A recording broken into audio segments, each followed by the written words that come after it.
Hello viewers, welcome to Premier Sport Fan Center, your favorite YouTube channel, and for everything football. And right now, we are less than a minute into the game involving Arsenal and Manchester City. Manchester City, the home team, looking to reduce the point to 3 points, while Arsenal looking to maintain their lead on top of the table. And the game has already started with Arsenal playing from right to left, while Manchester City, the home team, playing from left to right. As it stands, it's just 37 seconds into that one right now, and it's a battle of between first and second on the log. A win for Arsenal will consolidate their title push, while for Manchester City we give them advantage going forward, because Man City are 6 points behind Arsenal coming into this game with a game in hand, and Man City knows that anything other than a win for them in this game could all be over. And for Arsenal just needs to avoid defeat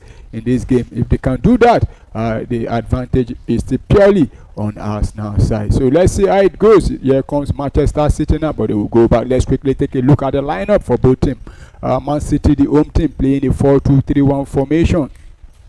In goal is Gianluigi Donnarumma, O'Reilly, Gueye, Kushanov, and Nunes all playing as a back four, while you have Rodri and Bernardo Silva holding the midfield, and alongside them is Doku, Ryan Cherki, and Semedo in the midfield, while Ellen Allen lead the line for Manchester City. For Arsenal playing a 4-3-3 formation. You have in goal David Raya, Mosquera, Saliba, and Gabriel and Nkape all playing at the back, while in the midfield the captain returns back, Martin Odegaard, making his first start for Arsenal in the league since January, while Zubimendi and Rice also plays in the midfield.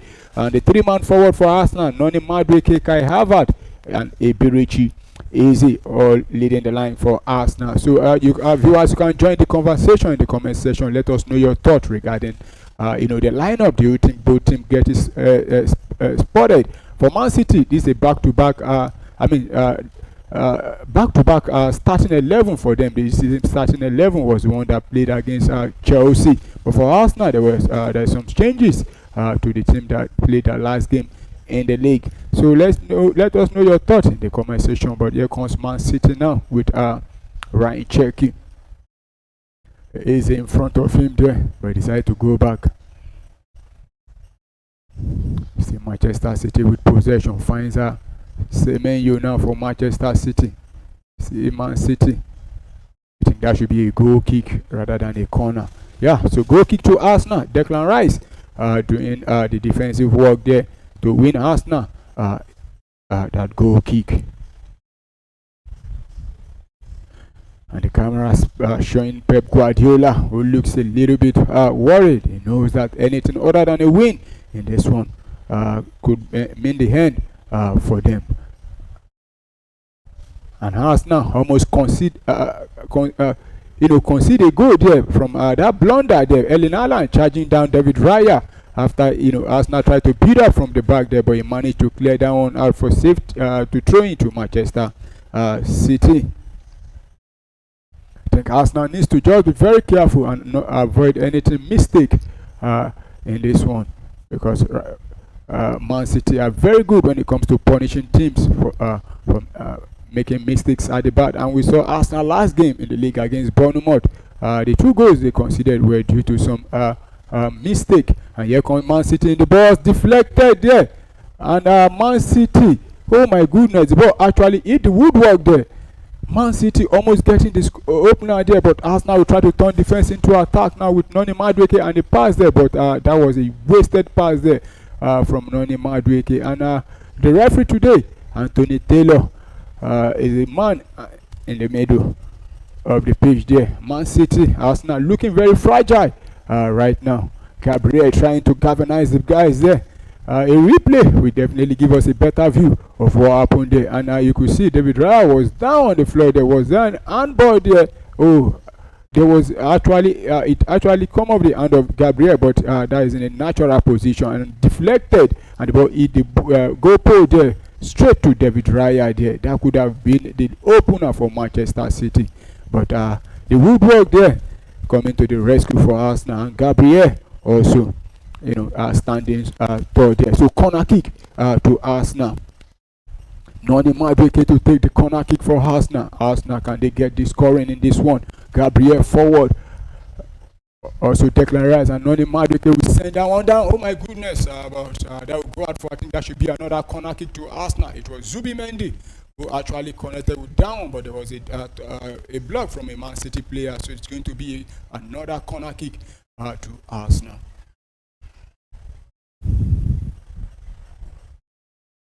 Ooh. I think that one didn't touch us into attack now, and that's going to be Semenyo now with Saliba. He drops the pass there, but block. I think Arsenal should be getting onto that one. No, it's Man City with Bernardo. I think that Man City back in possession again inside the Arsenal half there, and a cross into the box there, headed out by the Arsenal player. Maguire will quickly get onto that one for Manchester City. Drops it for Jeremy Doku. He has Mosquera with him there. And a cross there to find Semenyo, but Kepa will head down out. But Man City back in possession again with Ryan. And he goes there. Oh my goodness. That is the first goal. Ryan Cherky giving Manchester City the lead in the 16th minute of the game. That was superbly done there by Ryan Cherky there. In the midst of two Arsenal players there, he managed to wriggle his way through them before taking the shot there, but there was nothing the Arsenal goalkeeper could do to stop that one. After Arsenal, after the last 5 minutes, which Arsenal stopped Manchester City's threat, but from nothing, Man City actually got the opener. It's Ryan Cherky who gave them the lead in that one. So it's now advantage to Manchester City. And you could see from the replay there again, and Kepa actually win that one. I think that's Eze who went, couldn't contest down, but Ryan Cherky dancing in the middle of two Arsenal players there to get that one into the back of the net for Manchester City. I think Gabriel trying to avoid the penalty there by putting his leg there, and he quickly had to move down or away, and I think that's why it was so easy there for Ryan Cherky to take the shot there. So Ryan Cherky opening the score for Manchester City.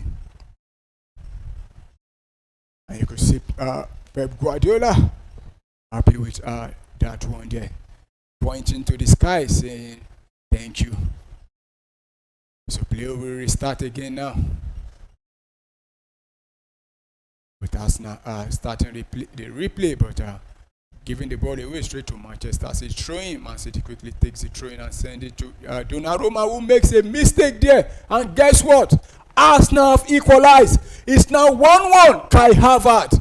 The mistake has been coming. I thought it would be Donnarumma. David Raya who made that mistake, because he almost did the same thing now. But now Arsenal have punished Manchester City from that one. And you can see Guardiola drinking water to that one. 1-1, game on at the Etihad. Arsenal will not go down without fight. But I think the goalkeeper has actually, given Arsenal the lifeline back in this game. That was a terrible play there. This is what you get at times when you try to play out from the back. We saw in the first minute, David Raya almost did something like this. And luckily for him, he was able to quickly, clear the ball before Erling Haaland will get onto down. But Kai Havertz right in very fast, closing the goalkeeper down and blocking him there. And, in fact, where is the goalkeeper? Look at the pole, very empty. And Mikel Arteta, oh my goodness, Pep Guardiola putting his two hands on his head. So it's game on now, and Gianluigi Donnarumma couldn't believe that, but just play on. So 1-1, 19 minutes. So play restart with Manchester City starting the game again, and it's promising to be a very interesting game. And this is what fans or when you are neutral, the neutrals expect from a big game like this, when you have the table topper and the team very close to them, challenging each other. So it's promises to be an exciting game tonight. So free kick to Manchester, throwing to Manchester City, and they've continued back. Nice, Man City who are back in possession again. And Arsenal Arsenal continue to, apply the press. I think that's what Arsenal need in this game. They need to just be bold, come out and, apply the pressure on Manchester City. Because when you mark them also, you force them to commit those blunders. And we've seen it earlier on. Arsenal losing possession, but straight to Erling Haaland now, who now runs down. He has 2-3 players there, and he drops the pass there, but that was too much. I think that should be Doku going Semenyo going down from that pass there, but that pass was too much, and there was no any offside call in that one there.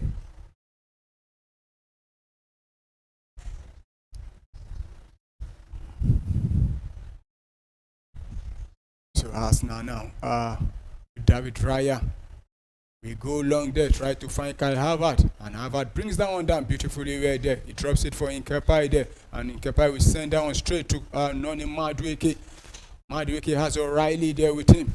Still with Noni Madueke, also Doku coming back to her, but Madueke will go back into the midfield to find the captain, who will try to go long again, but this time the pass will be cut out by the Man City. It's Arsenal again, back in possession with Nkepai there.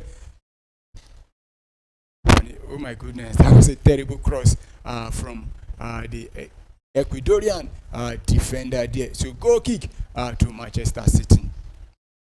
I think Kai Havertz has actually, started brilliantly in this one, winning those area ball for Arsenal. And I think his inclusion in the starting 11 has been justified. You could see the camera pointing out to the Swedish striker, Victor Gyökeres, who is left on the bench for this one. But here comes Man City now, straight to Semenyo. He has Mosquera covering back there. Drops the pass to Bernardo Silva, and a cross, but blocked again by the Arsenal player. Man City will recover again with Matheus Nunes. Goes back to Kusanov, who finds Maguire under pressure from Noni Madueke, but finds the pass to Doku, and that was another terrible pass there from Jeremy Doku there. So goal kick to Arsenal. 22-minute played inside the Etihad Stadium. Manchester City 1, Arsenal 1.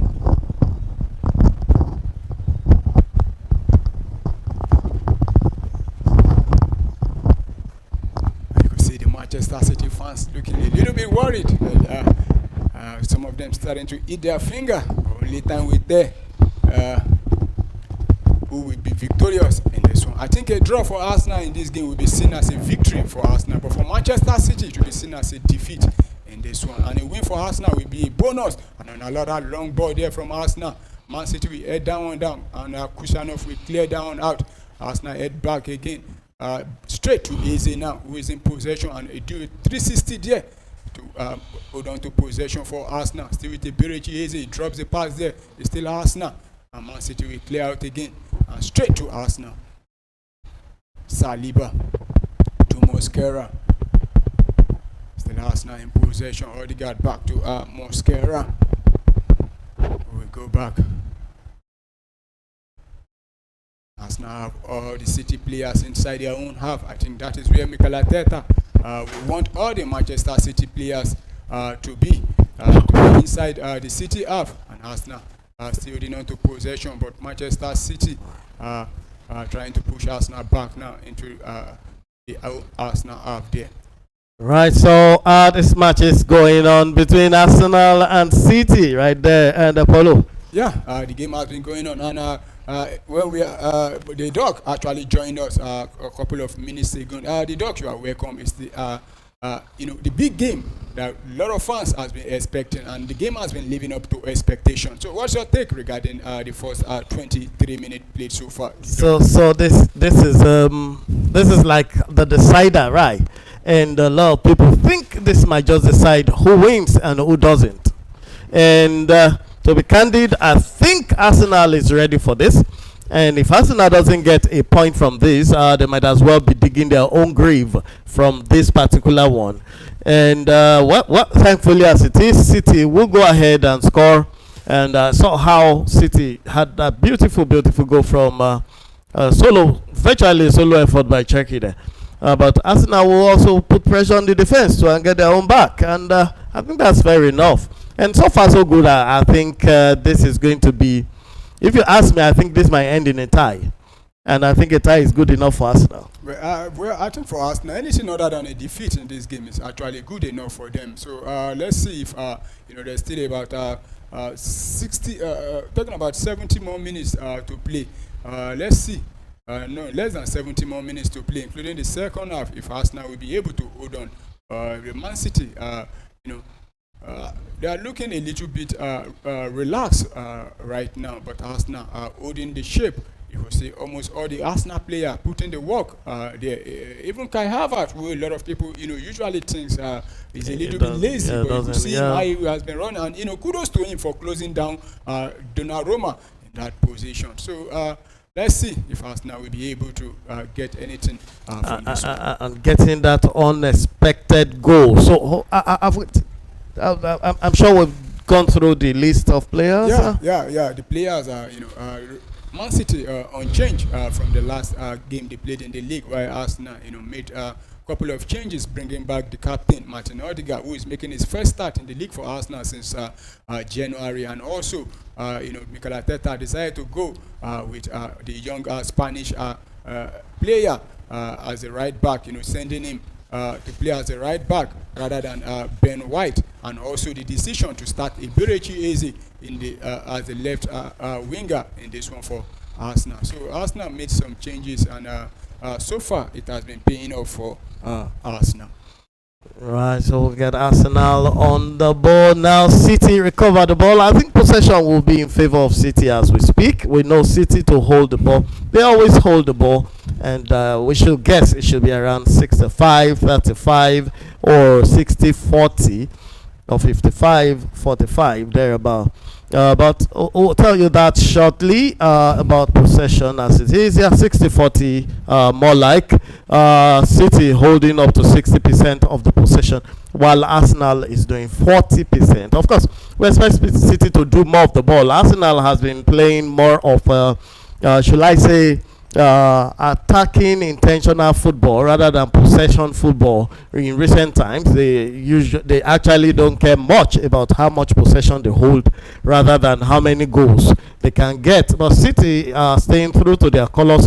We know Guardiola to be, and a chance for Haaland, and he just bottled that. Beautiful chance he just wasted there. He could have been a little bit more composed there. That was a beautiful score play from Doku to Erling Haaland, and in Haaland signature position, he had his left leg to it. I think that was deflected. That was not deflected. It was just bottled. Yeah, I think Arsenal needs to be very careful. You could see, how easy it was for Manchester City to move the ball through between Doku and Haaland there. If not for Haaland's wasting that kind of chance, there will have been another goal celebration going on right now. So Arsenal defense needs to stand up to it.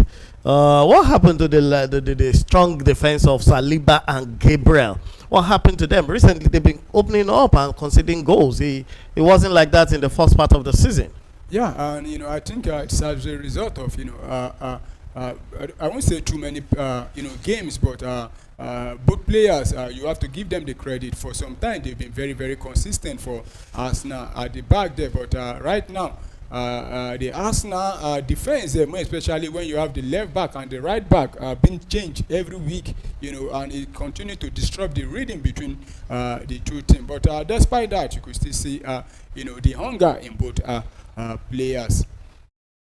So that's actually an excuse to give for the failing defense of Arsenal, which has been almost airtight the first half of the season. But we all know that they haven't been so airtight lately, conceding several goals in a particular match, about 3 goals in one particular match, and I think that's pretty something that Arteta needs to work on in the future and in present. As it is now, should Arsenal get a point from this? What's the situation like? What's it going to be in the coming week? Well, Arsenal getting a point from this means that they remain top with 6 points against Man City, with Arsenal having 4 games. But here comes Jeremy Madueke. That should be a goal corner kick. The referee says, is that a corner kick or goal kick? I will just have That to was a confirm. good That block should be by good. Guehi, but Guehi there, it it went came off. Yeah. What's his name? Madueke. Before. Yeah, who I think should be doing better. Like I said earlier on, Madueke needs to play with a little bit of maturity in this game. He needs to step up. Several games we've seen him in a very good position for Arsenal to either put the cross or take the shot, but he decided to romance the ball for too long before eventually losing possession. But Arsenal will win another free kick again now from Zubimendi there. So Madueke needs to play with a little bit of maturity. So he's talking about what a point or a win for Arsenal will do for Arsenal in this game. A win for us, a point. Let's start with a point. A point for Arsenal in this game means Arsenal will maintain, their 6-point gap over Manchester City. Man City will still have a game in hand, which I think they'll be playing during the week, and Arsenal will have less than 4 games to go to the end of the season. And Arsenal next game is actually against Newcastle United, and a win for Arsenal will definitely almost mean all over for Manchester City. That's a very good play there from Nico O'Reilly to take the ball away from 2 Arsenal players there. Wow, so Arsenal getting a draw here gives them an advantage of 6 points ahead. With City, should City win during the week, that gets narrowed to perhaps 3 points. Should City win today, and City wins during the week, it means they will be level on point, and the goal difference will now come in play. And that's going to be very, very, very, very, very difficult for Arsenal fans, not even for the players. Well, definitely. I think even for the players themselves, and the players, they know what they should be doing is to make sure they avoid any defeat in this game. Yeah, you could see the formation they are playing. All man behind the ball in the midfield. Arsenal is playing very deep, trying to form a block right there. They have 3 lines of defense, 2 in front of the last line of defense, and the goalkeeper. Everybody behind the ball, everybody moving back. Is the whole idea is, look, if we can't score, let them not score, and should they score, let's get it back. I think so far so good. In the 32nd minute of the game, they are still achieving that. They see the rata as it is. But City is cooking right now. They are in the dangerous area of Arsenal. A cross comes in for City, and that was deflected. And another header, but Odegaard will be right there. Zubimendi will be right there to push that back. And City will try to rebuild again from the back. Ball comes to Donnarumma. He leaves it for Guehi. And Guehi will try and move the ball forward, and it comes down to Rodri. Rodri will try and send the ball forward. He looks right, he looks left, and he sends it back to, he gives the ball to, and then the ball comes to Haaland. Haaland with a chance. What does he do? A chance in the 18. Oh, that was a quick one. Interception by Rice there. Rice just had his leg to it and was able to push that out quickly before City, Rancheki, could take advantage of that. That was Bernardo Silva. And, okay, that was Silva. Earlier on, what Arsenal needs to avoid, I think this is second time we'll be seeing, or the third time rather, City players should be running through 2-3 Arsenal player. And you see the Arsenal players trying not to, commit a foul there, and they allow them go easily. Arsenal needs to be very careful with, how they allow Man City. Oh, but is it better for them to commit a foul and collect a card and be shot, or let the guys go? If they have passed, let them go in the 18 and still have your players in place. Have all your players, because should they get a red card now, it becomes a huge disadvantage for them. Yeah, it's not about getting a red card. What I'm saying is that it's about them, making sure that, because you see at the end of the day, the pass, the pass too easy for Manchester City there. Just throw the pass in the middle of 2 Arsenal players there, and Man City. The other Man City player picks up the ball and run in between the 2 Arsenal players. So they just need to make sure they block those loopholes. We saw that one that almost resulted to a goal. The one Erling Haaland, actually missed there. And looking at this one again, the pass. If not that Bernardo Silva was not the Bernardo Silva we used to know earlier on, that boy wouldn't have miscontrolled that ball. So Arsenal needs to be very careful. Yeah, so absolutely, we all know what they should do better when we are not on the field of play. Definitely, even better than the professionals who earn a lot of money to play this. But it's very good to do armchair judgment and journalism around here, and everybody should, this is how to do it, that is how to do it, you should do this. But in reality, we know these things are not always so easy. to do. I'm sure if anyone is interested in getting a result from this game, the Arsenal players are, and more than anybody outside, either watching or commenting on this. But City will have a chance against Semenyo. Semenyo has weight on his body, a lot of weight in his lower limbs there. He just muzzled the player off, but Arsenal will repick again. Arsenal will try to go forward, and I think Nkapi will send the ball back to his defense line. And the ball will be moved in the Arsenal area right now, and Arsenal is pushing the ball forth and back in the back and looking for a way to stop City from getting the ball. If we take a look at the possession score right now, I'm sure City will be dancing above 60%, while Arsenal will be trailing in 30-something. Okay, so City is on 63% of ball possession, Arsenal on 37%. XG for City is 0.66, while that of Arsenal is 0.55. Shots at goal, total shots, number 7 for City and 3 for Arsenal. Shots on target, 2 for City, 1 for Arsenal. Big chances, 2 for City, 1 for Arsenal. Right there, so far so good. Corner kicks have been 3 for Arsenal and 1 for City. And City's right now, the goalkeeper will step forward and send the ball back, and City will try to build again in the defense line. They'll try to cook something in the midfield, and Bernardo Silva will send that back to the goalkeeper Donnarumma, who has actually made a huge costly mistake today, considered a goal against his team by that sloppy play that Keir Havertz was able to intercept and got a goal for Arsenal there. And there, Mosquera has just been punished for an offense, and the foul has been given to Man City for Mosquera's tugging. He was tugging on the shirt of Jeremy Doku right there in the midfield. And the play has been restarted, and Doku will dance around and send the ball back to Silva. Silva will move the ball into the midfield. Rodri will pick the ball and send it forward, and Czechia will return the ball back to the defense line. The ball comes to Semenyo. Semenyo, who is always advancing. Semenyo is pretty aggressive. He has no place to go than to go forward. He's very, very aggressive in his play. If Semenyo should continue like that, I think he just came into the City team and he gelled right immediately. He didn't even need time to come in. Yeah, he's been playing in the league for a very long time, so he knows the league, and it's a player that is built for the physicality of the Premier League. You see how big he is on the ball. So luckily for him, it didn't take him time for him to get used to the Man City team. Yeah, and adapting to the structure of play at City also is another thing with Guardiola, who is interested in passing football and possession game and compression tactics as well. For him to come in and gel immediately is a lot on his side. But I guess Pep Guardiola will have taken a look at his profile well before bringing him mid-season. I think it suits Man City, the style of play. You see him, when he gets the ball, he relaxes, and that's kind of the players that Man City, likes. The player that is full of confidence, and that's what you get from Jeremy Doku there. And now City will advance forward right there, and a long pass. Ball comes, an interception by the defense of Arsenal. A very, very important interception there from Arsenal defense. Otherwise, I guess Erling Haaland will have got the ball. He will have had a chance to do something dangerous and very, very punishing against City. But Bernardo Silva will have the ball, or is that Cherki? And the ball comes back to Semenyo.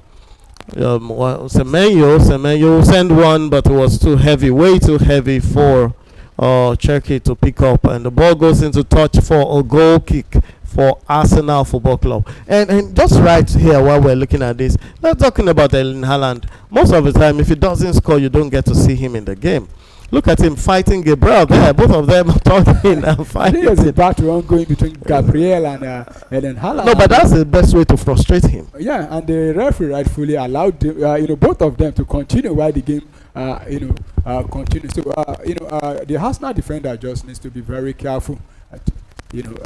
Not making sure he commits any blunder there, because it will be very, very devastating if Gabriel is being sent off in this game. And you could see both of them again going for the same ball, but And then earlier in the day, we saw Aston Villa coming up against Sunderland and defeating them by 4 goals to 3. That levels Aston Villa's position, and they're on the same point with Manchester United as we speak. Only goal difference will make a difference between them. And United still sits in the third place, while Villa sits comfortably at that fourth position. And Arsenal is attacking from the right side, and a cross from Madueke and a chance for Harvard, but that was not, the contact was not good enough. Perhaps we had a City leg to it. We'll also find out shortly. Very good cross into the boys there. There was no offside call there.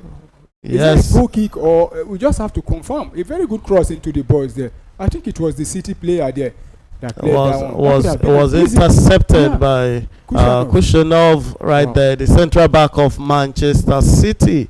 He had his left leg to it very quickly before Havertz could punish them. And the cross, a chance for a goal will come in here. A corner kick has been given to Arsenal, and you can see the Arsenal boys, corner.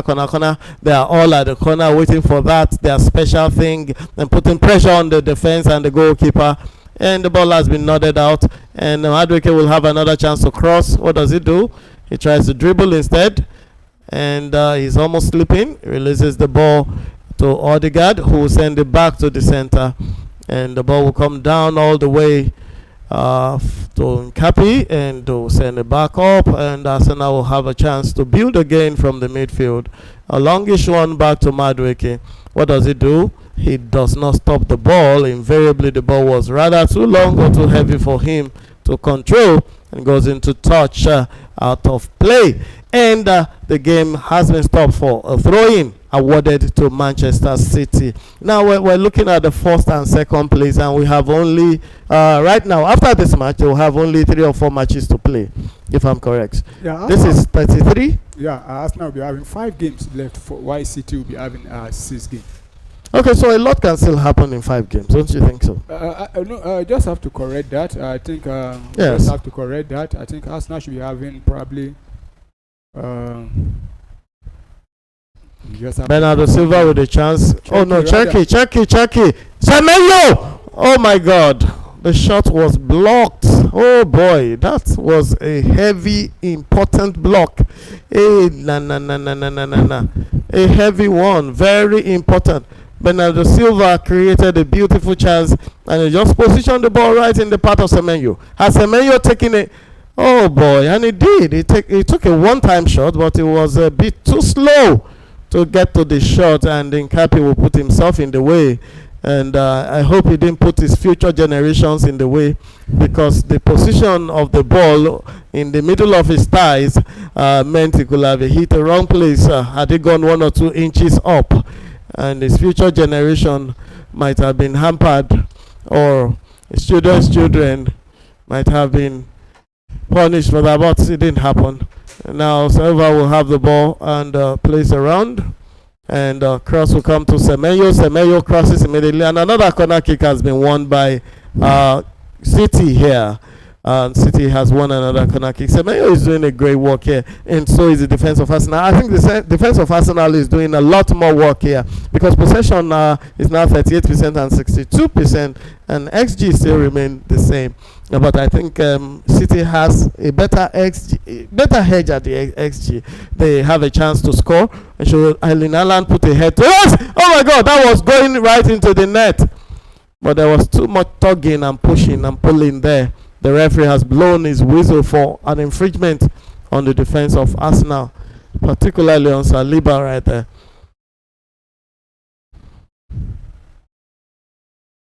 That was going straight into the net all by itself. I think it was Saliba who actually get a contact from that one there. He head down on it back. That would have ended up at the back of the net there.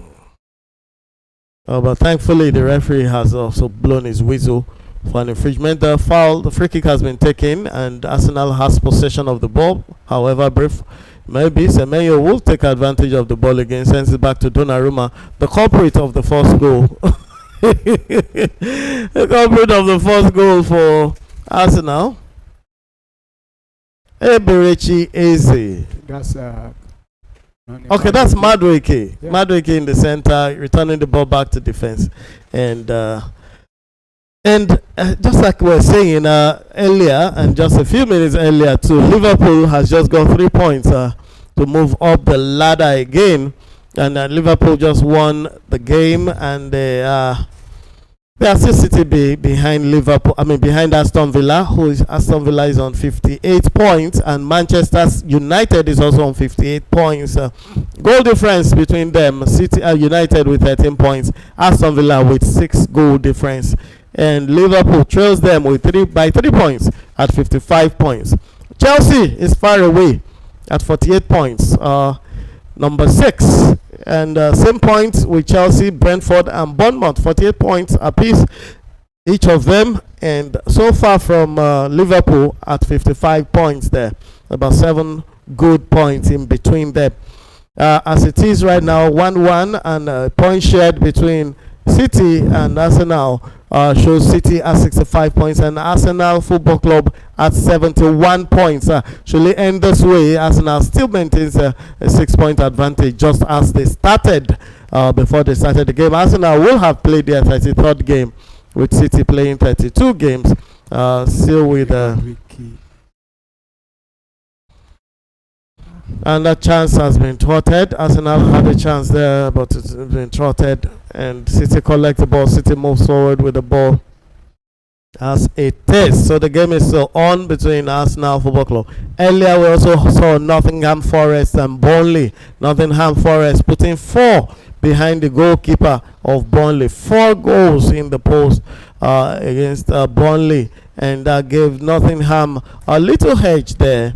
And Nottingham right now is on the 16th position with 36 points, sitting right above West Ham. Of course, it looks to me like Leeds is out of the woods. Yeah, I think so, and I think the result so far in the league has actually favoured. First of all, from the lower part and the upper part, the Liverpool, Aston Villa, Man U all winning. At least has given them the chance edge over Chelsea. While Leeds United, winning. Nottingham Forest coming from a go down today to score 4 in the second half has actually put Tottenham Hotspur in more dangerous position.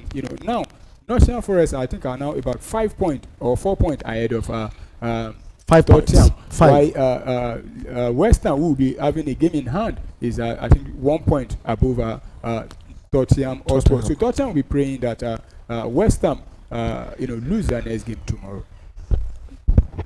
Wow. So as it is, what happened to Tottenham yesterday? At a point they were 1 goal ahead. It was 2-1, and then the next time I checked, it was 2-2.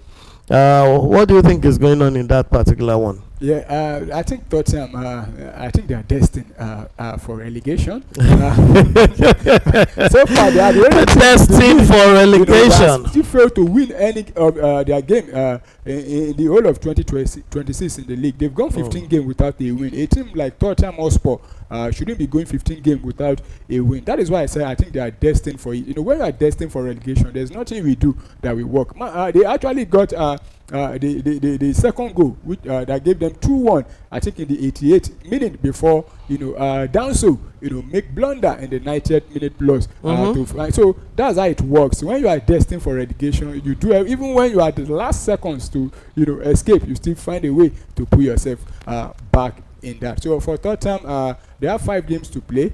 But the manager Roberto Di Serbi was saying they can go 5 games. They can win 5 games in a row. I now ask, you've played 15 games, you've not been able. You've not won one. You've not even win one. You've not been able to get out 2 consecutive draw. How do you now plan to win 5 games in a row? But it's football, so let's see if it's going to come.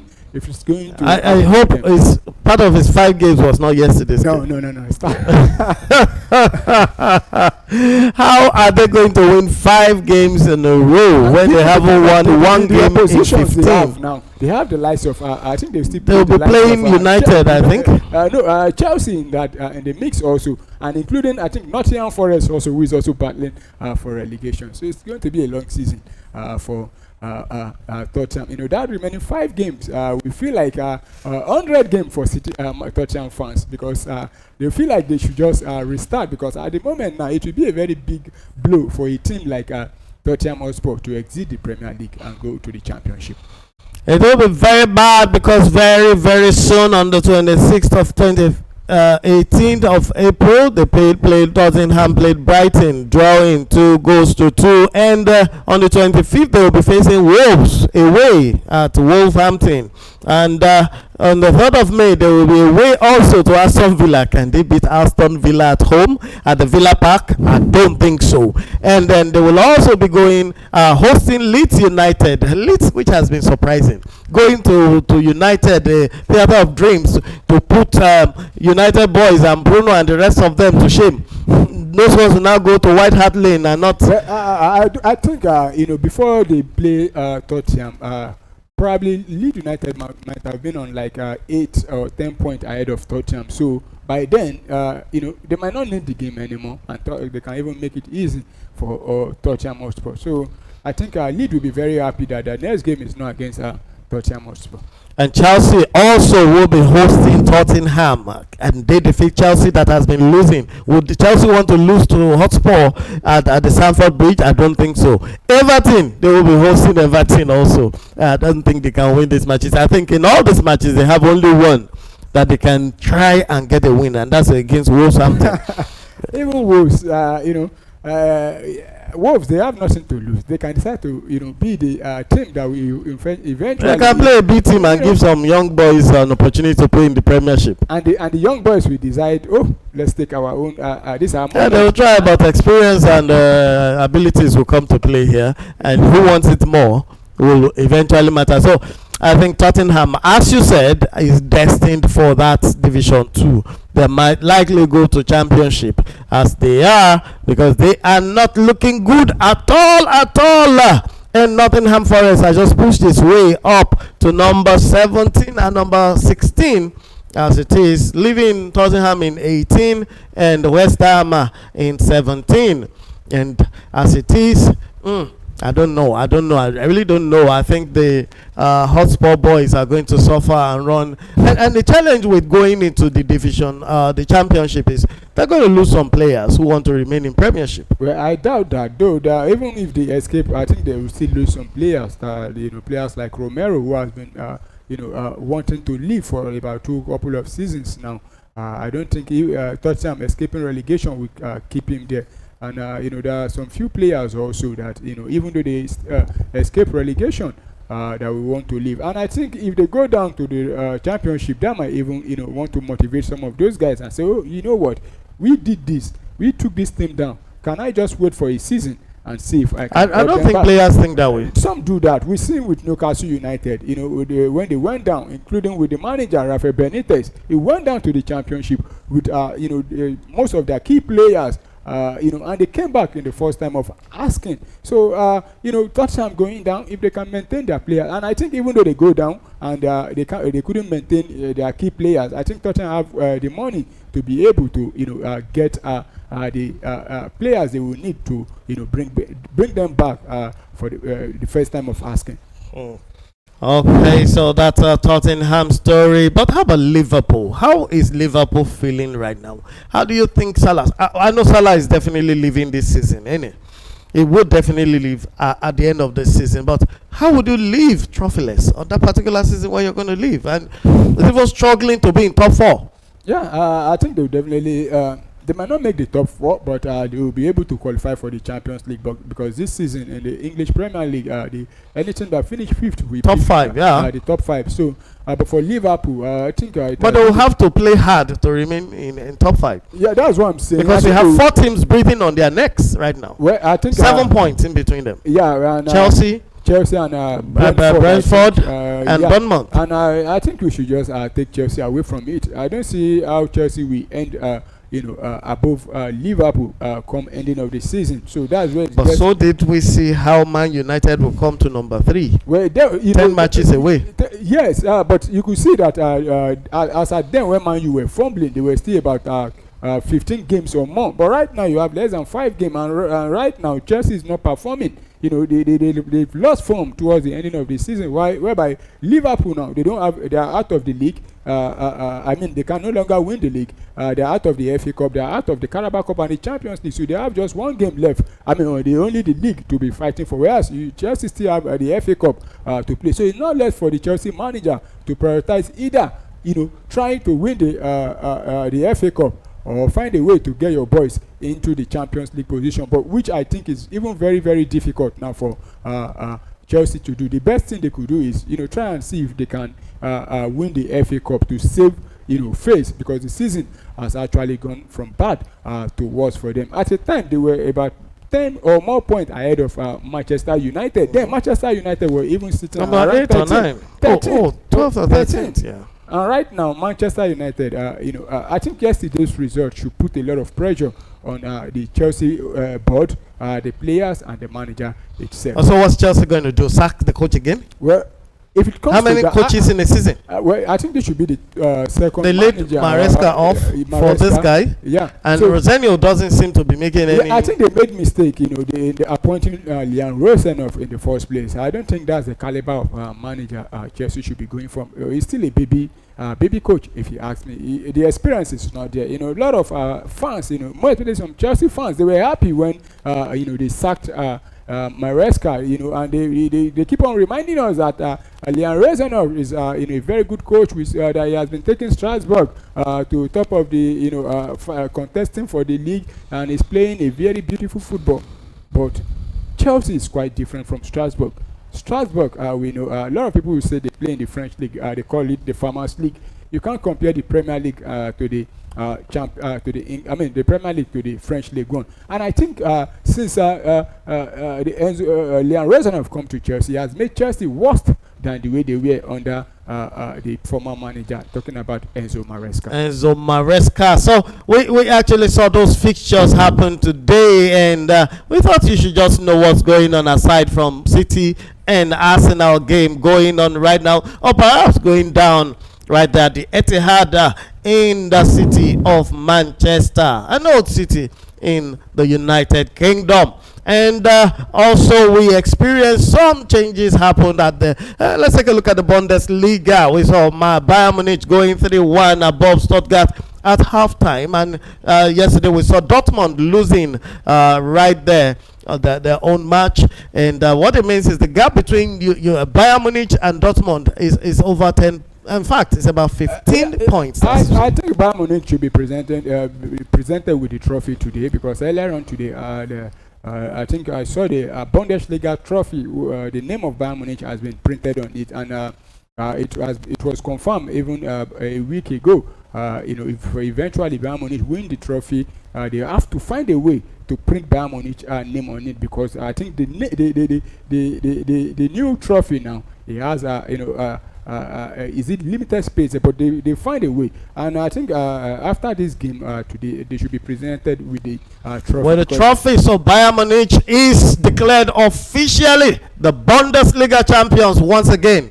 Back to back several times. Just Leverkusen interrupting them a couple of years ago, about 3 seasons ago, and they get back to winning ways. And Harry Kane, fortunately, and congratulating him for winning a major trophy again. The Bayern Munich player, the striker, something he couldn't do. What England cannot do, Germany done for me. Yeah, but you can't compare, the what they call it, the competition in the league. Some will say the Premier League, Man City has been dominating some time, but you could still see the competition is always there. Unlike the the Bundesliga, whereby take for example now, Bayer Leverkusen won the league a couple of 2 seasons ago, and last season you could see the gap, the difference, and Bayern Munich strove to win the league, and this season again the same Bayer Leverkusen is not yet to be found. And because they lost their coach. We saw Alonso leaving them for Real Madrid, and Real Madrid will send him off within 6 months. It's still the same, even before he came, that's how the Bundesliga has been. Bayern Munich has been the dominating team there. It's just like Paris Saint-Germain also in the French league. It's only maybe one season in a while where either of those two teams will just say, let us relax a little bit and see if any other team can just catch up. that. And I think that is what is happening also in the French league right now. And it's a little bit complicated for the Persians, talking about the boys from Paris there, because I think they are a point ahead of the second team, which is Lens. But I still think PSG will go on to win the League One title there. Right. So as it is, Bayern Munich has differentiated themselves, distinguished themselves once again, and Dortmund, which we thought was going to be an opposition, fell by the way rather too early in the season. And we're also taking a look at what's happening in Nigeria. Nigerian Premier Football League, NPFL, is going on right now, and so many matches are going down as we speak. And we saw a match already played. Wiki Tourist lost to Bendel Insurance at home, right there, 1-2. Plateau United and Kun Khalifa are also about finishing the game. We're yet to get the result of that. Kun Khalifa, got promoted to the NPFL this season, and they are still at the bottom of the table and very, very likely going back to relegation at the end of this season. Abia Warriors are leading Ikorodu City by 2-1 right there in Abia, in Aba, I think.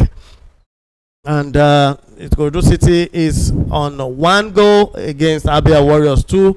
The game is at the 72nd minute as we speak. El Kanemi Warriors of Bauchi are leading 2 goals against they're leading 1 goal. Oh no, Shooting Stars has equalized 1-1.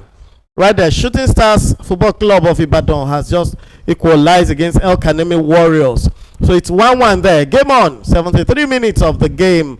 And in Enugu, we saw Eyimba being hosted by the Enugu Rangers. 1-1 as it is at the 63rd minute of the game.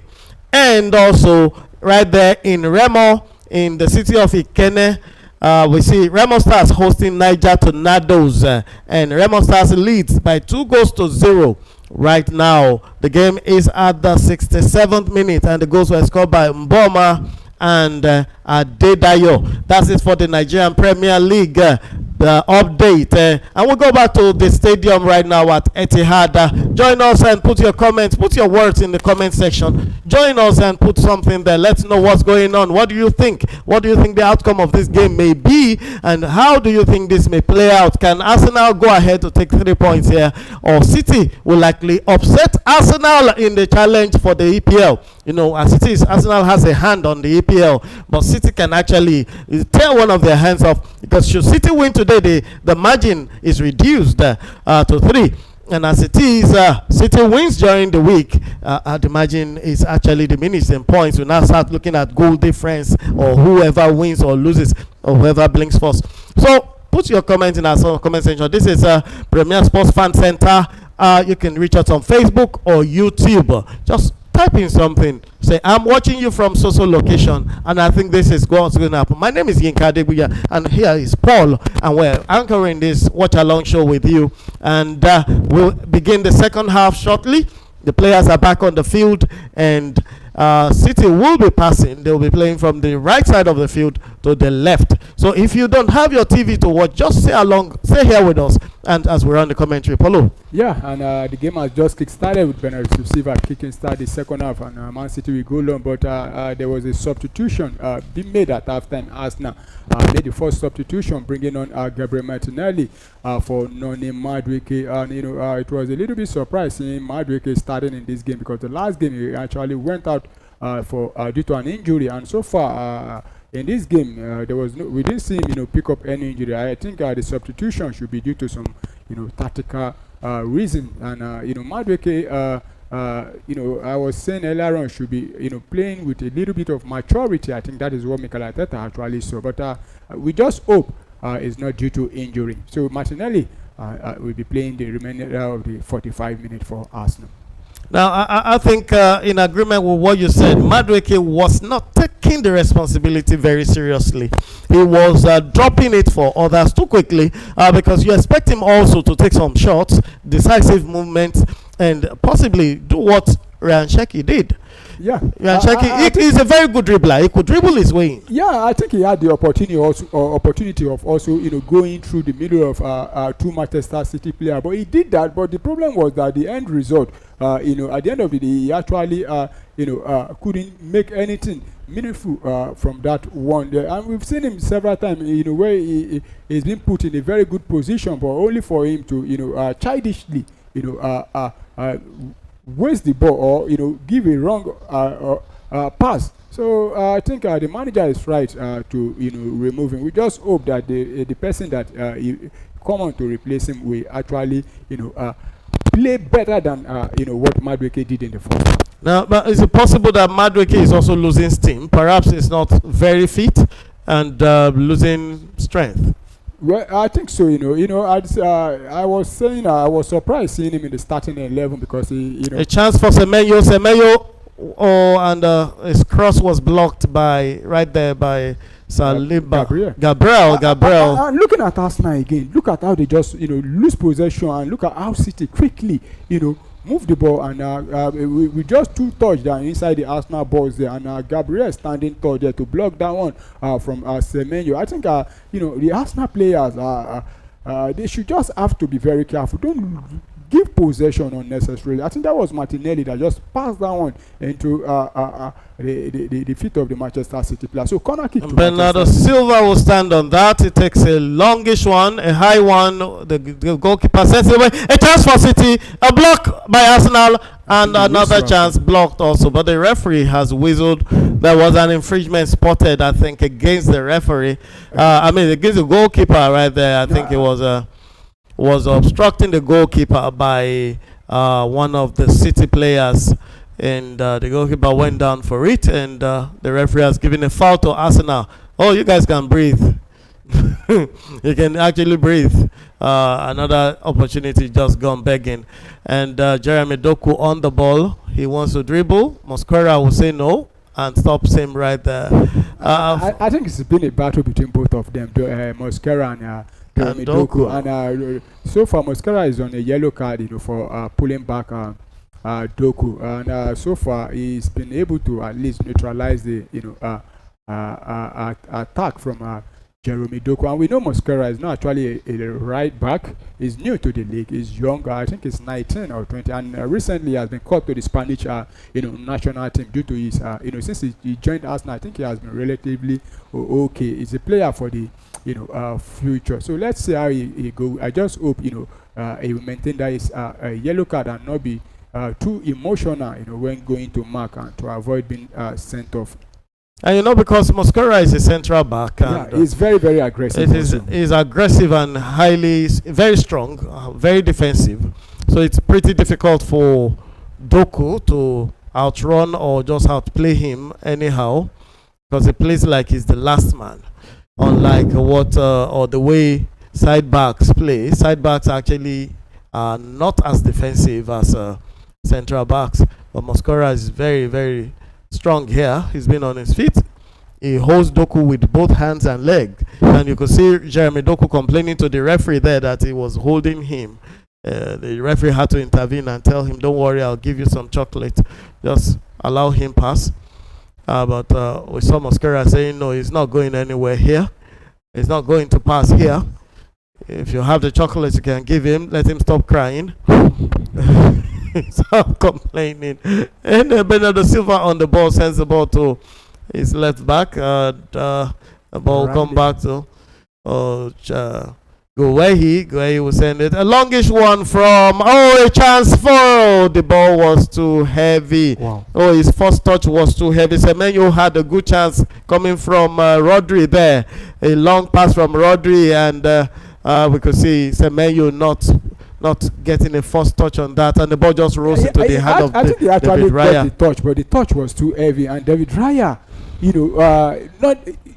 I think David Raya was having to mind there. He wanted to come out, and at the same time wanted to stay, but unfortunately for him, what's his name? Semenyo couldn't, take good advantage. But that was a very good pass there. It was a wonderful, but his first touch was poor, very poor.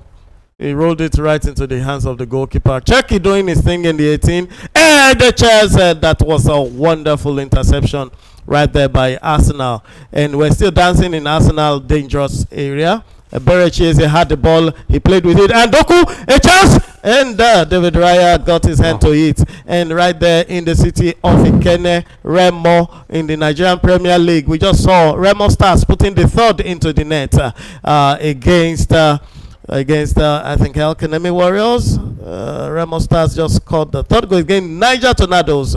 So Remo Stars is 3 goals ahead of Niger Tornadoes in that one. So fans of Remo Stars have something to smile about, because it looks like Remo is pulling out of the relegation zone. Well, the Remo Stars, it's a very, very disappointing one, for them to be very down where they are. We know what they did last season, and this season they've been struggling a lot. But we just hope, they avoid relegation. Yeah, well, as it is, just the same way Warri Wolves are fighting the relegation battle. Warri Wolves is fighting, Remo is fighting. You have Kun Khalifa are almost all sure to go on relegation. You also have 1 or 2 other teams. So 5 of them are fighting for relegation right there. And we'll see how it plays out in the next 3 weeks. The Nigerian Premier League is already at the 32nd match of the session. And in a couple of weeks, we'll know how that plays out. So the game still continues here on the field of Etihad, the stadium called Etihad, Manchester City home field, hosting their number 1 rival right now, Arsenal. And but City, Arsenal with a chance now. Kai Havertz has just been fouled. That was a kind of foul. That was a kind of foul that. What's it called? The Champions League. Barcelona was given a red card for. Was there offside there? I think that's it. Wasn't off. Oh my goodness. There wasn't a very clear foul. He wasn't in possession of the ball. Though that was not yet in possession of the ball. The ball has already passed him by, so it's difficult to adjudge that. But if it was in the Spanish La Liga against Barcelona, that would have been a red card. That would be a red card against Barca. Either in Champions League or in La Liga.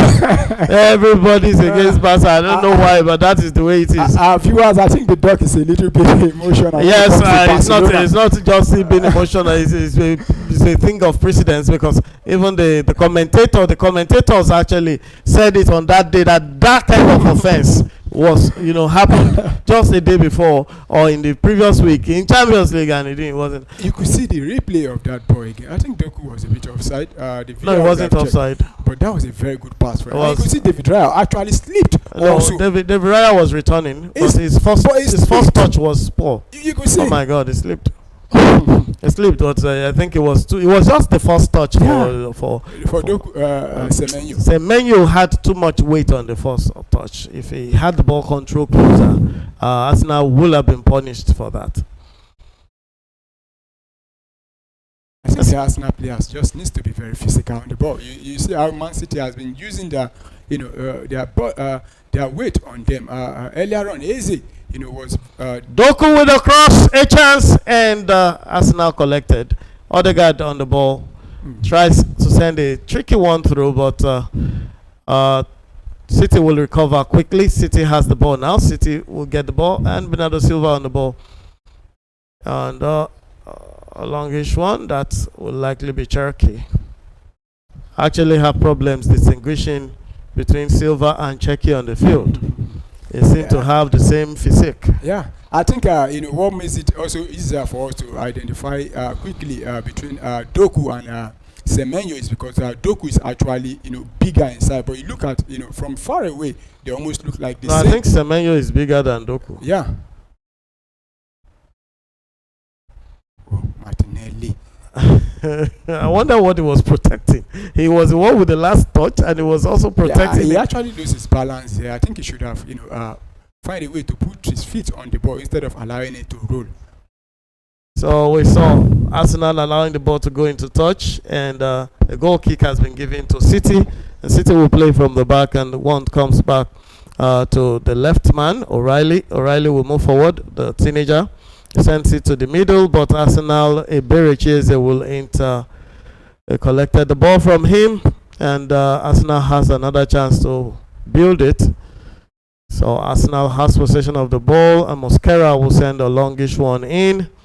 And an offside flag has been raised against Kai Havertz. I think in a few minutes Havertz will be pulled out, and we might see number 14. Here Kokora is coming in to replace Kai Havertz. What do you think? Yeah, I think Kai Havertz has been very, very brilliant for Arsenal in this game. You see him winning a lot of area balls for Arsenal. That's why when they go long, I think winning the first contact is very vital for Arsenal, and Kai Havertz has actually done that a lot, and he's beginning to look a little bit tired in this game. So I won't be surprised if Mikel Arteta decide to take him off and bring on the number 14 jersey.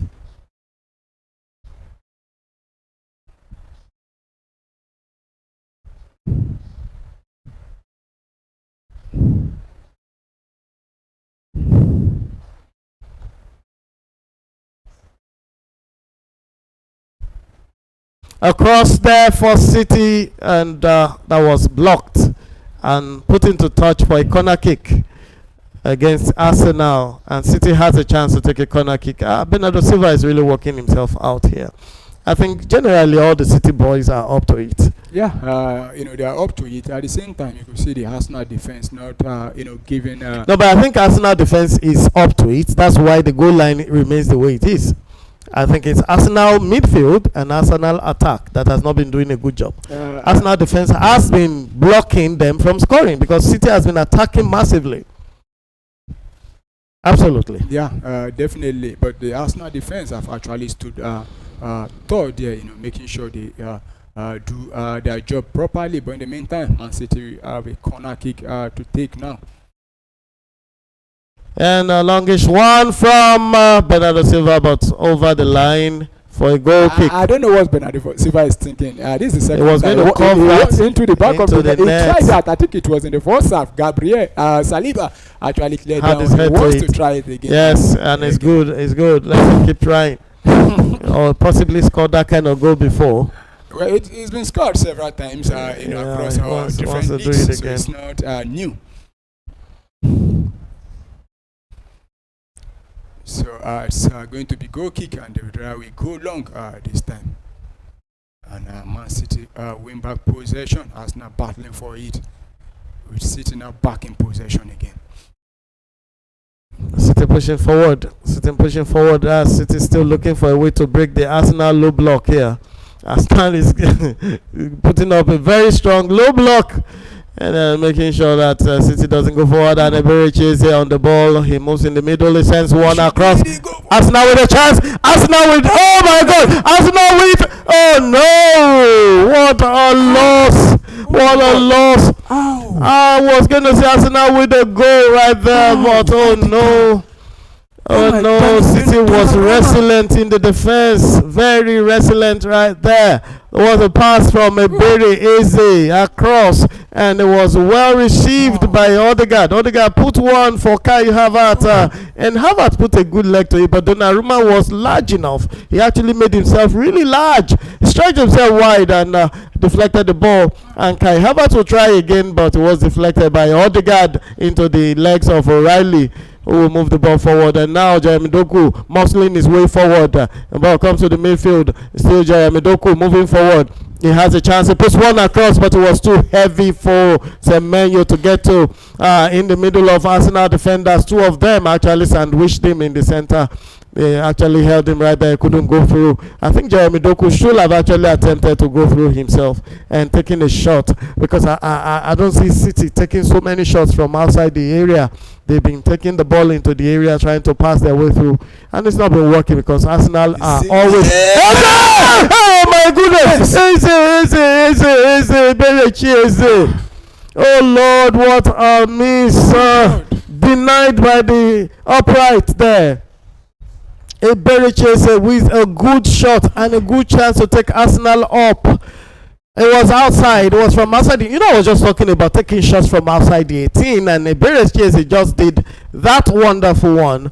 was a shot that already beat the goalkeeper Donnarumma there, and it was the upright that helped him. The woodwork saved him, and went across the goalpost. We thought it was even going in the other side, but and Ebereze with the ball again. I think Ebereze has been so fantastic today. He has been so fantastic today. Oh my goodness! If Arsenal will win this game, Ebereze should get the man of the match on that side. Wow. He's been the most efficient player today for Arsenal. He's about the only one in the midfield playing, but I don't see Rice controlling anything here. He's been cooked already. And all you need to do is put some eggs and chicken on him. But Ebereze is still holding himself in the middle of City's midfield, which is so efficient today. And Doku with a chance here, facing Mosquera, his nightmare. Doku is facing Mosquera, trying to dance his way through. But Mosquera will not agree with him. Mosquera has been up to it against Doku today. He has actually been his nemesis, and is not allowing Doku to do his dancing. It's only once in a while he gets to do that thing. And of course, trust Doku to keep trying. Yeah, but I think Guardiola will soon pull him out. I think Mosquera just have to be very, brave and make sure don't make any wrong tackle, because he's already on a yellow card, and Doku likes to push the defenders back deep inside the balls there. So good one. Mosquera has been solid so far in this game. And I'm sure he has created fear in the heart of Doku now. Doku will even be afraid to face him, because he has very long legs and big body. Yeah, I think the big body and the long leg has been helping him also. And Cherky on the ball. Cherky trying to create something, and a chance for Semenyo is just too heavy. And a chance. Oh, Erling Haaland with a header that was well defended by Arsenal defense. I think that should be a foul against Arsenal, because Havertz left the ball and he used his hand to push the defender, Kuchanov. But City is still in possession, so the referee sees no problem with that. And City will take the ball forward, and the ball will come back to Semenyo on the far side. Semenyo will try and move forward. I think Semenyo is just heavy. I don't think he's heavy. That's how he plays. Erling Haaland with a chance in the 18. A chance still. Bernardo Silva. Oh, that was not in the direction it must go. It was not well directed, because I think Bernardo Silva could have done something different. You could see the replay of Eberechi's chance. He took a beautiful shot with his left foot, which curved. It was curving in. If there was just 1 or 2 inches more, it would have curved into the net, because it was always curving in. Yeah, I think it was was very, very unlucky. The ball would have hit the bar here, then go to the other side of the net. Yeah, because it was curving in and curving in. So far so good. The game is now at the 64th minute, and no side has made the changes except that made in the halftime, and that's Madueke being taken off for Martinelli Gabriel, the Brazilian there. City is yet to make any change, and they are now at the 65th. We're now on the 65th minute. 64 minutes already played, and you can see City struggling, and they've considered a foul. A throw in there to Arsenal. I think twice now, and oh my god. Well, I don't think we just have to confirm if it was shown a yellow card for that tackle, then leading to that Arsenal chance there. But talking about Maguire there. No, there was no tackle. There was no card.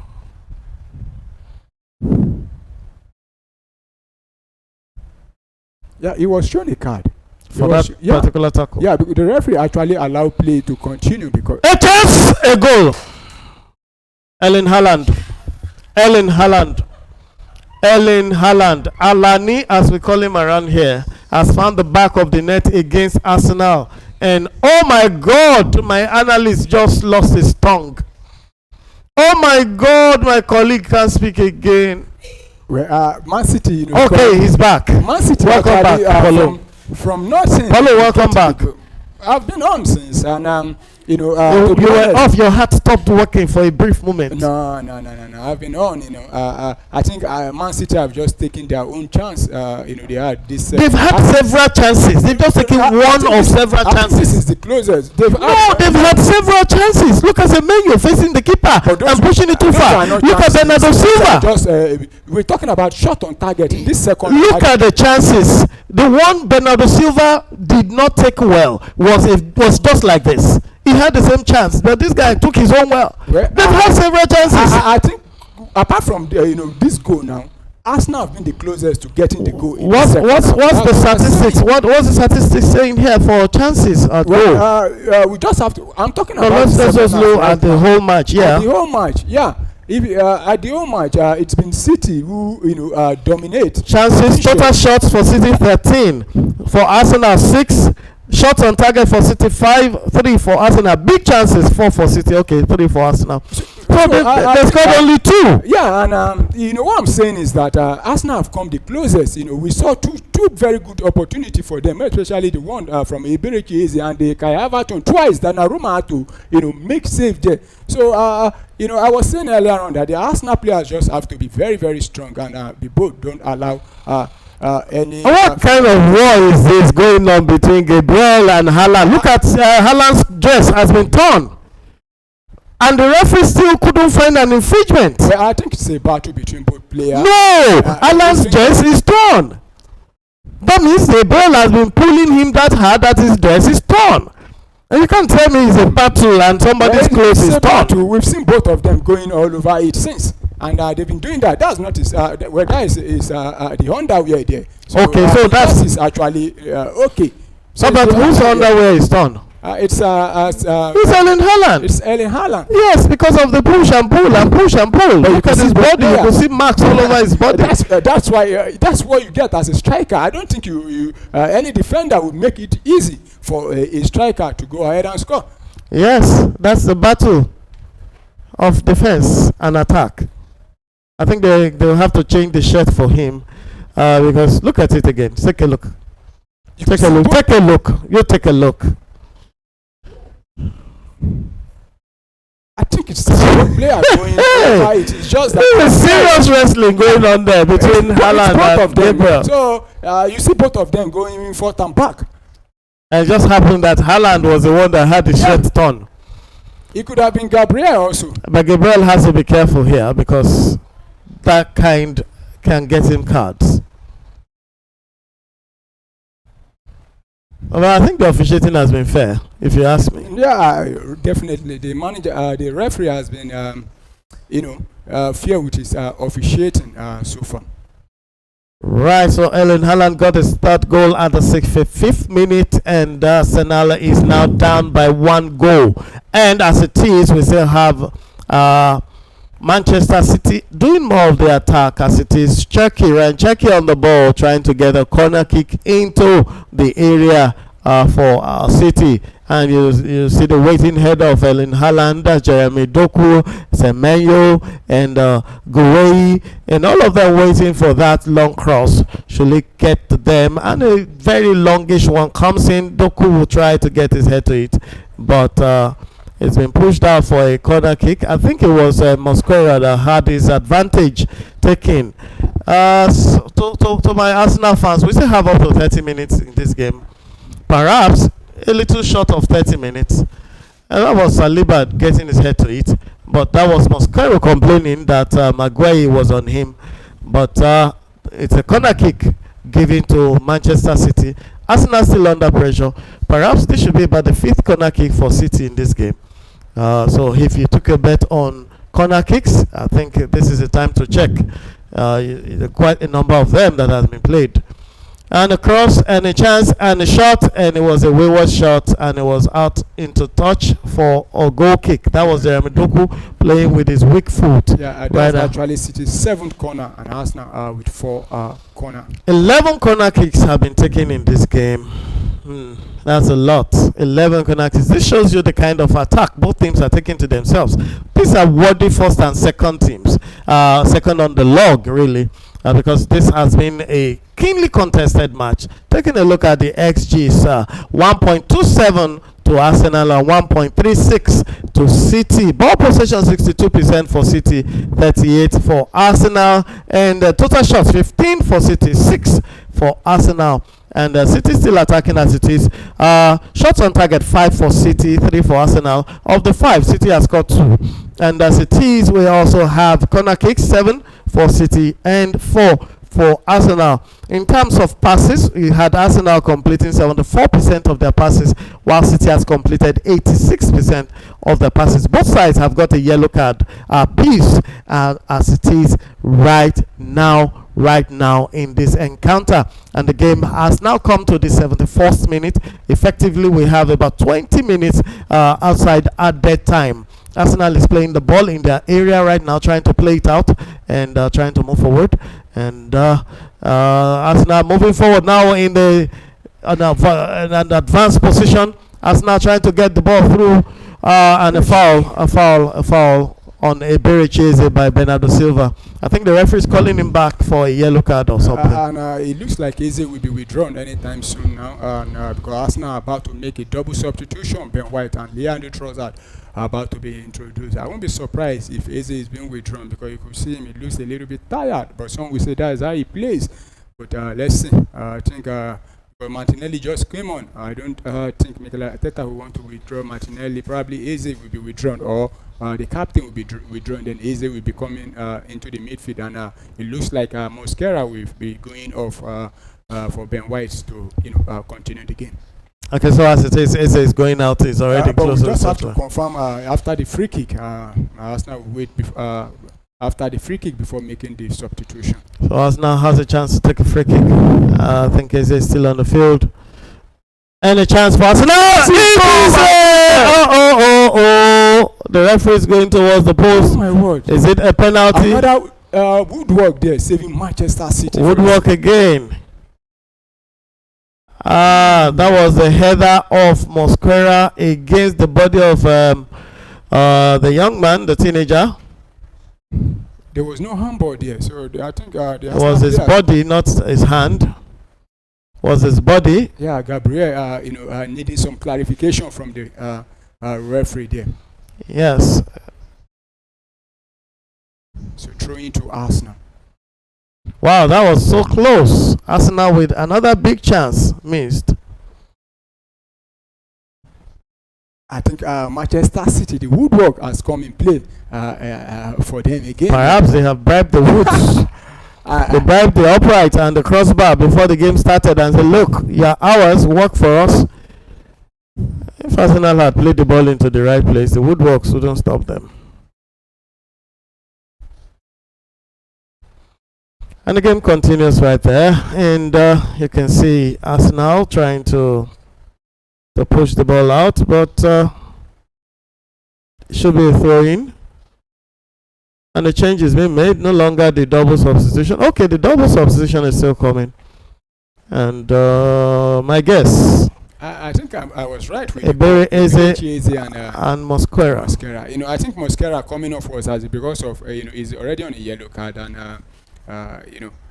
it's already a little bit emotional. We saw how he was marking there. You just have to, if he fails to get the right tackle, he could be sent off. So I think the manager is right to, take him off. And Eberecheze, who to me has been Arsenal's best player on the pitch, aside from Kai Havertz, because Kai Havertz has actually, tried a lot in this game. Also been taken for Leandro Trossard.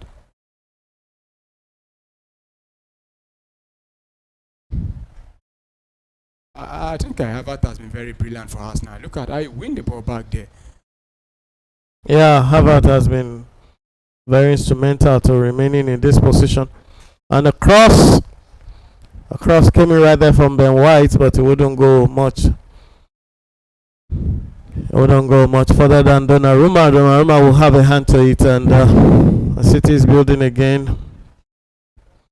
O'Reilly to Doku, Doku back to Cherki, and Cherki back to Doku, and Doku back to Bernardo.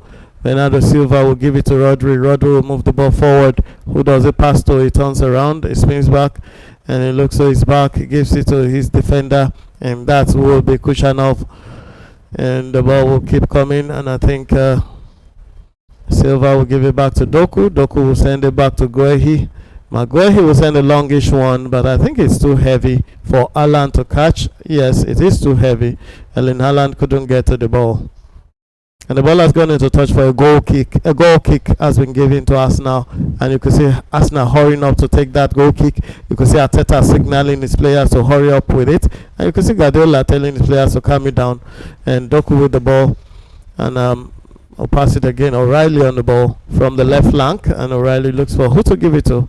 Sends it back to Maguire. Maguire will send the ball forward and give it to Bernardo Silva. Bernardo Silva will twist his body and return it to Guehi. Guehi back to Silva.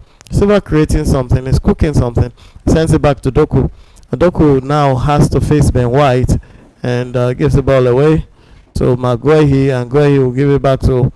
And the ball keeps coming around. I think City is just playing with Arsenal right now.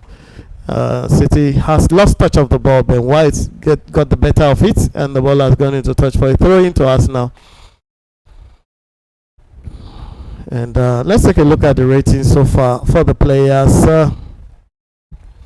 On the side of City, the highest rated player has been Cherki at 8.1 points. 8.1 for Cherki, and followed closely there by O'Reilly at 7.6. That's very, very strange. 7.6 for O'Reilly. Next will be Rodri at 7.5, and followed by Haaland at 7.3, and Nunes at 7.1. Kusanov 6.7, Doku at 6.9, and we have the least rated player here, Semenyo, at 5.7. You know, I mentioned this. Semenyo has not performed much. He keeps trying to take the ball forward, but sometimes you don't have to take it forward. You're supposed to play the ball with your teammates. You're supposed to look for the best opportunity and the guy in the best position, because you keep taking the ball forward and you keep losing the ball. And look at his rating, 5.7 at the 78th minute of the game. And we'll take a look at the Arsenal side. Kai Havertz is commanding the points here, and Arsenal with a cross, and a chance for Arsenal. Odegaard, oh no, it's a cross for City rather. Pardon me. City still pushing, and City trying to get a corner kick, but the Arsenal player will send that one wickedly forward. But Bernardo Silva was up to it. Oh, beautiful, beautiful. As small as he is, chancing Kai Havertz off the ball. Of course, Havertz was in an offside position, but trust Silva. Bernardo Silva had speed on his legs. I didn't expect this small man at this almost 80 minutes. Well, I think he was very lucky that it was Kai Havertz, not Martinelli there. You know, if it were to be Martinelli, I don't. Oh, there was hand on the ball from Kai Havertz there. I think that is what the referee blew for, not offside. So I think he was very lucky there. And if it were to be Martinelli, there's no how he would have, caught up with him. We all know Kai Havertz is not the quickest of player when it comes to pace. That's okay. Havertz still late on the Arsenal side with 7.2. There's no 8-pointer on the Arsenal side. 7.2 for Kai Havertz. And as much as we rated the Birichieze, he's been rated 5.5 here by this medium. And Mosquera 7.1. You know, we talked a lot about Mosquera playing a very, very wonderful block there, stopping Doku. Despite being on a yellow card very early in the game. Because if he actually hadn't stopped Doku that much, they would have had created a lot of chances against Arsenal. But he kept on stopping Doku from moving forward, and it was really, really useful for Arsenal to maintain that position for so long. Of course, he has been pulled out now, and Ben White has replaced him.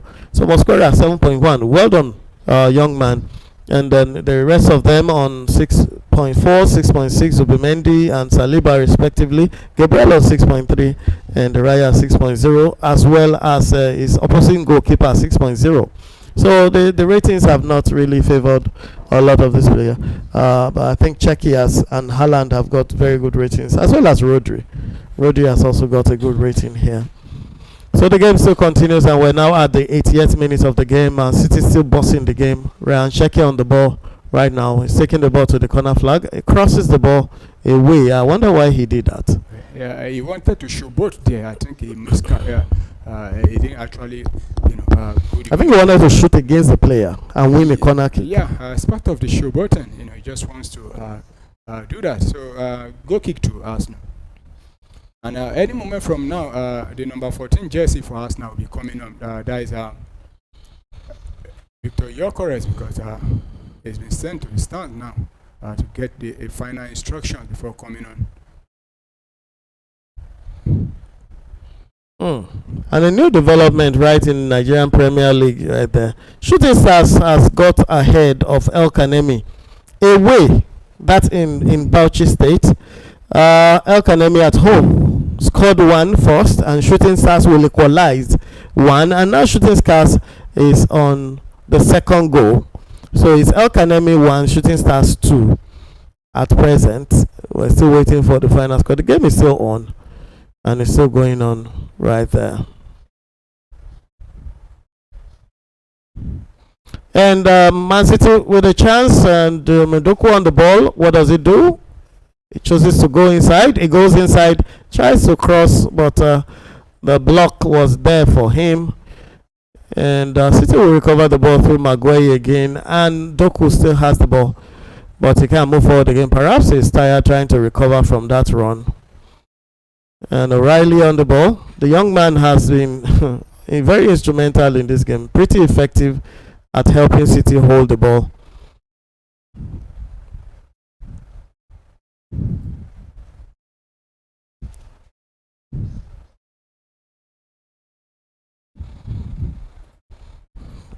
And we're now at the 82nd minute of the game. Regulation time, 8 minutes to regulation time. 8 minutes to regulation time. Arsenal boys, what should we be expecting? Well, I think they should just continue to, push. They've gone to go down before, and they come back, and they can still, do it. And it's just that they don't have to lose concentration. I've been talking about concentration right from the start of the game. I think if you look at both goals scored from or the 3 goals we've seen, I think the first one for Manchester City was due to the Arsenal defenders not standing up to Ryan Cherky there. And the other goal also, I think the Manchester City player are beginning to feel like they're on top of the world. You see, after the whistle, Erling Haaland and Rodri are going in there to challenge Gabriel there. I think Rodri might be shown a yellow card also alongside Gabriel. So it was a clash between Gabriel and Rodri there. And it was a clash between Rodri and Gabriel and Haaland. But Rodri coming on to also, Yes, Rodri is the captain, so he has a right to step up. I think Bernardo Silva is the captain, not Rodri. You could see it's a battle between both of them. Oh, come on. Is Gabriel going to climb this guy? Come on. Is he getting married today? That's the job of the defender. Look at the love. He's climbing him up and down, and it's the job of the defender. No, come on. You have to do the defense as the game permits. Not climb on people and do concoloro with them. You know what is concoloro? When you climb somebody and you stay on top of his head. Gave a free kick. If Rodri didn't go, to challenge Gabriel, I think the referee wouldn't have shown anybody a yellow card there.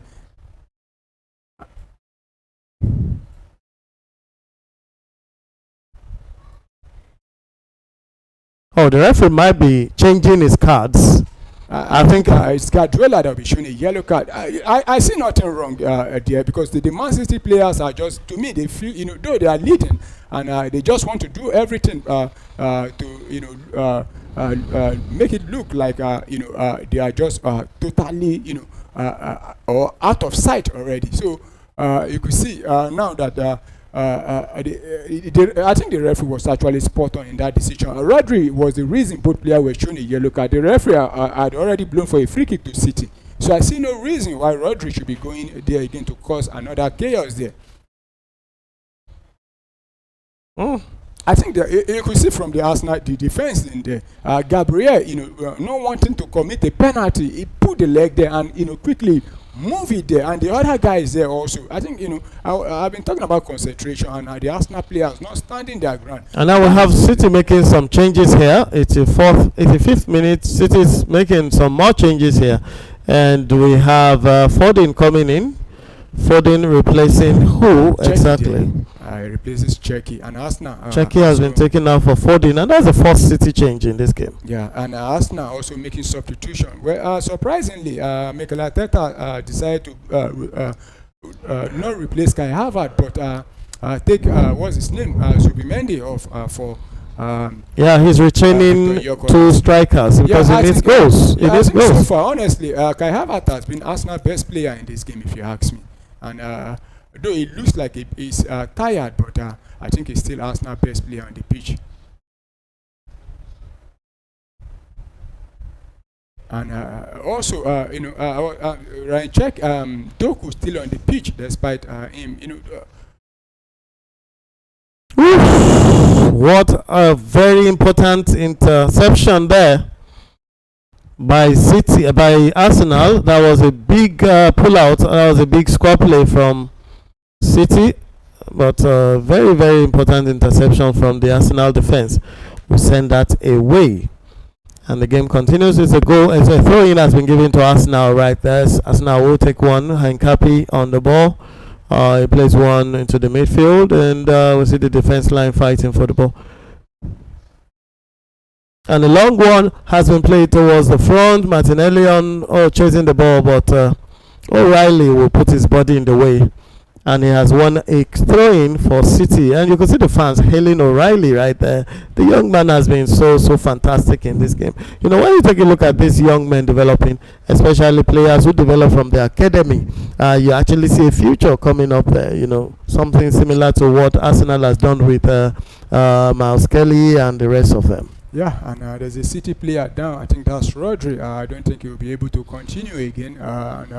You could see City signaling to the bench because they're about to make some substitution. But talking about Nico O'Reilly, I think he has been the standard or the breakout player for Manchester City this season. He has actually, of late, I think it's one of the reasons why they've been pushing, because you look at his contribution in the last probably 4 or 5 games now. You see, it's been very, very massive. And I think this should be a bigger blow for Manchester City because it's not looking good for Rodri, and because they are preparing to bring on Nico Gonzalez for him.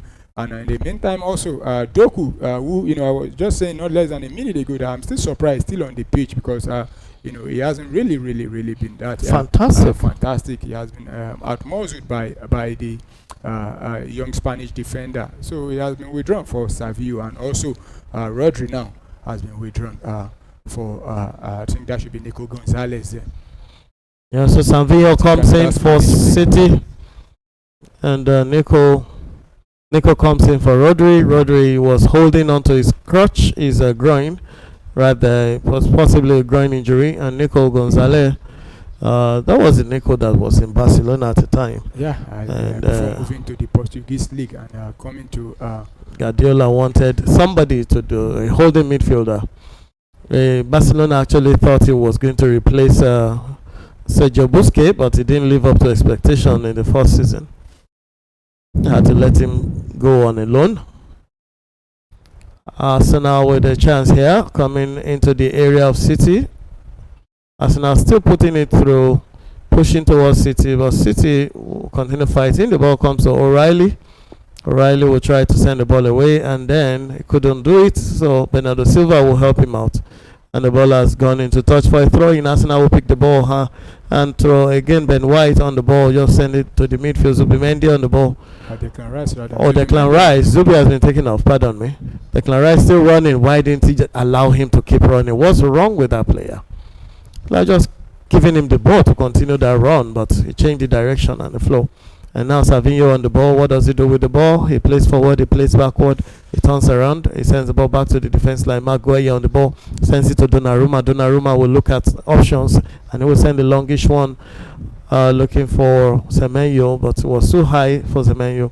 And the ball will be returned to the midfield, and Nico Gonzalez will send it back to the goalkeeper, the new man that just came in for Rodri. And Semenyo will sit on the ball, but this fence in Capi will not allow that to happen. He will get the ball off him, and the ball has gone to search for a throw-in. And so, surprisingly, I was talking about how Doku was still on the pitch, for a longer time, and surprisingly, what's his name? Semenyo also still on the pitch. Who I think he has not been, great in this game, but he's still on the pitch. Yeah, how Semenyo has not been so fantastic, but I think for his power. Perhaps Guardiola needs him that presence, Yeah, and physicality. yeah, and we've seen 90 minutes played already, so 7 minutes has been added to the 90. So Arsenal have less than 7 minutes now to go to 90, find a way back in the game. That should be a corner kick. A goal kick rather. I think it thought the legs of O'Reilly touched the ball before he went. Or was it Martinelli? I think he guided down. Now there was a touch to it, except the referee the linesman refused to acknowledge it. There was a touch to it. Oh, you could see Arsenal fans on the bench. That looks like my friend's son.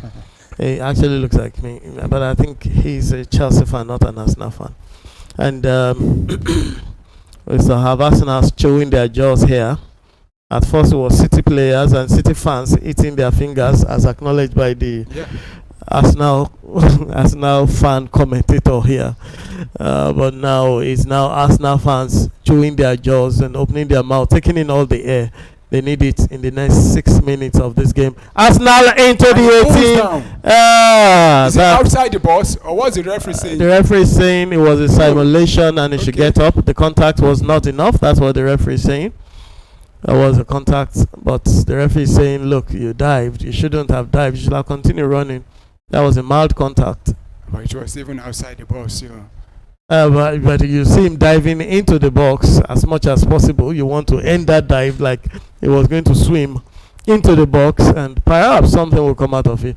Arsenal needs anything at all now to get a goal, equal this game, and get a point.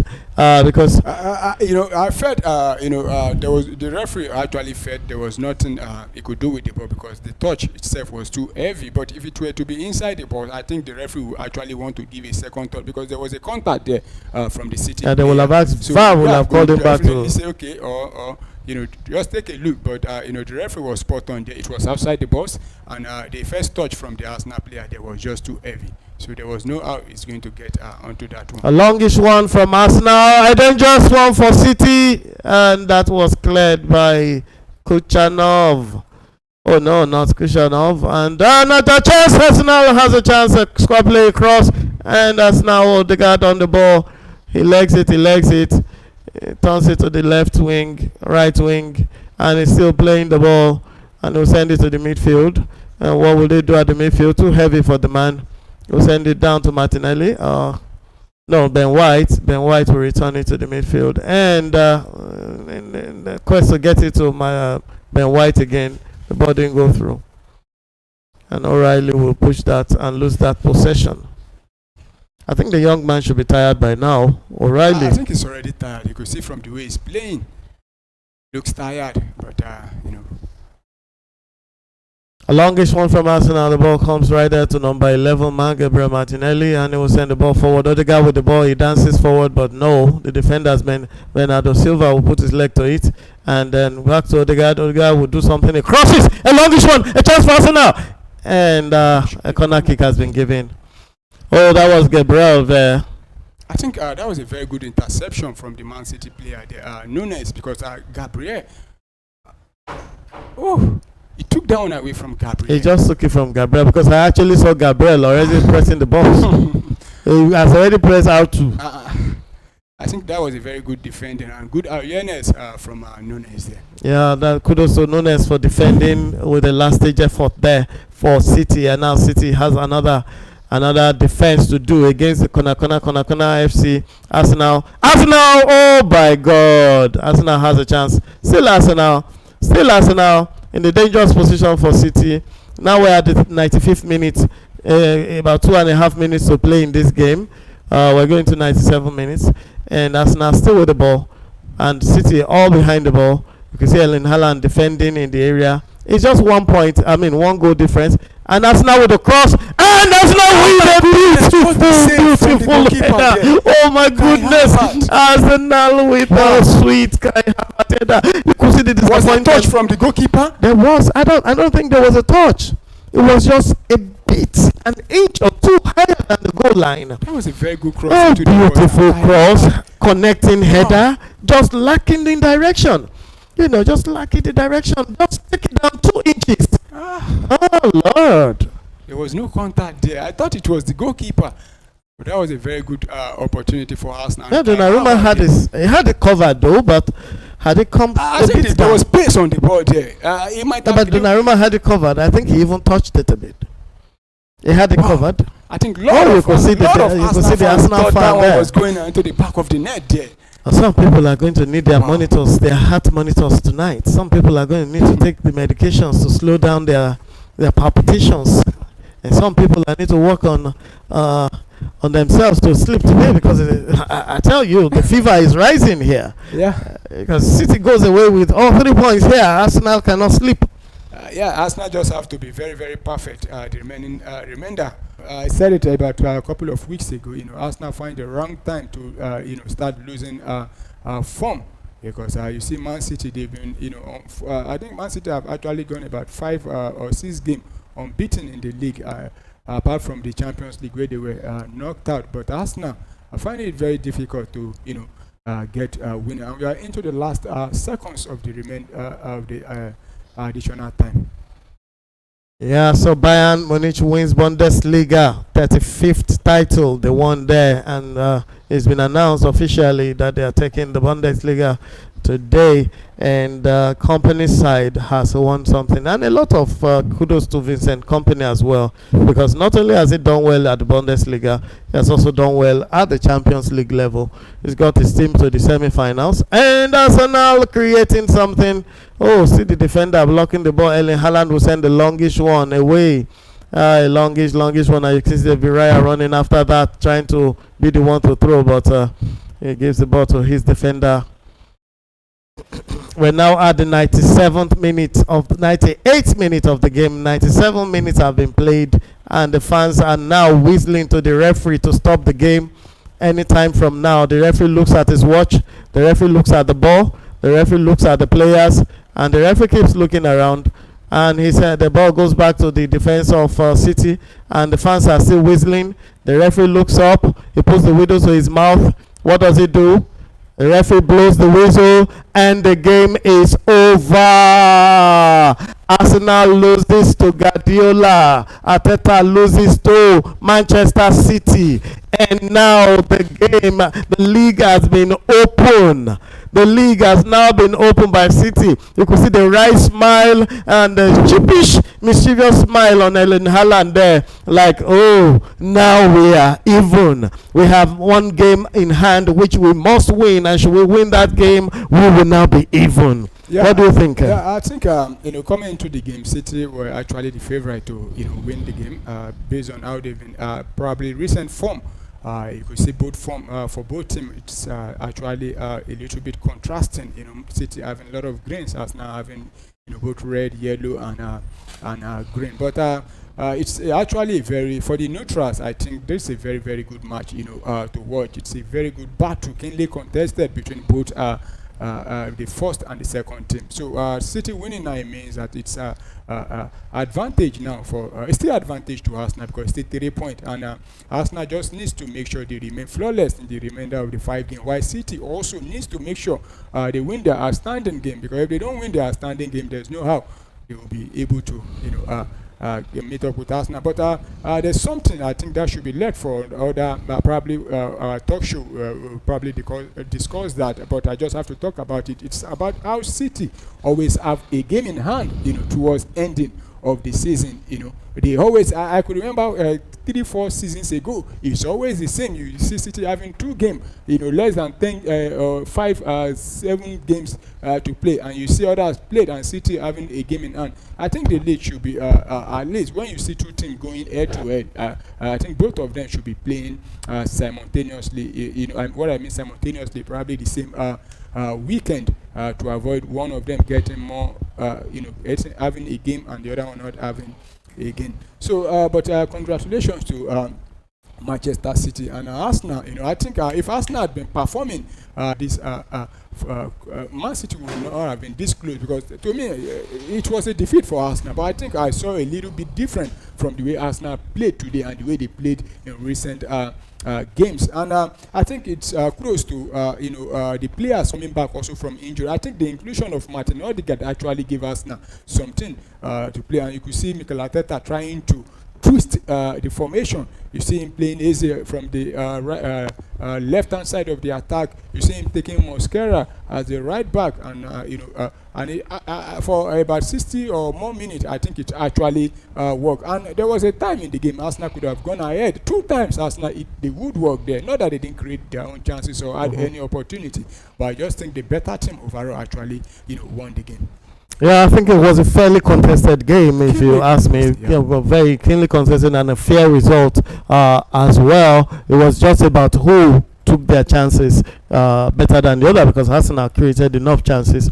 They had shot at goal. Woodworks denying them a lot. At the same time, I think a lot of people will look back and say Donnarumma gave Arsenal the first goal, but I think it was the reason also they didn't go 2-1 down, because we saw that big save he made from, I think, against Harvard. He reacted on time again. I think he also made the second block there, because it was too short there from Arsenal. So kudos to him. I think Manchester City actually stood their ground, and on a normal day, that could have gone in the way of Arsenal also. I don't think there's nobody that will tell me that either of the two teams or Manchester City would have run away with the game. But it was Arsenal made it very difficult for them. But at the end of the day, it was just 1 goal margin, and that was a crucial goal that City needed. So it's a game on, and the leagues keep getting interesting.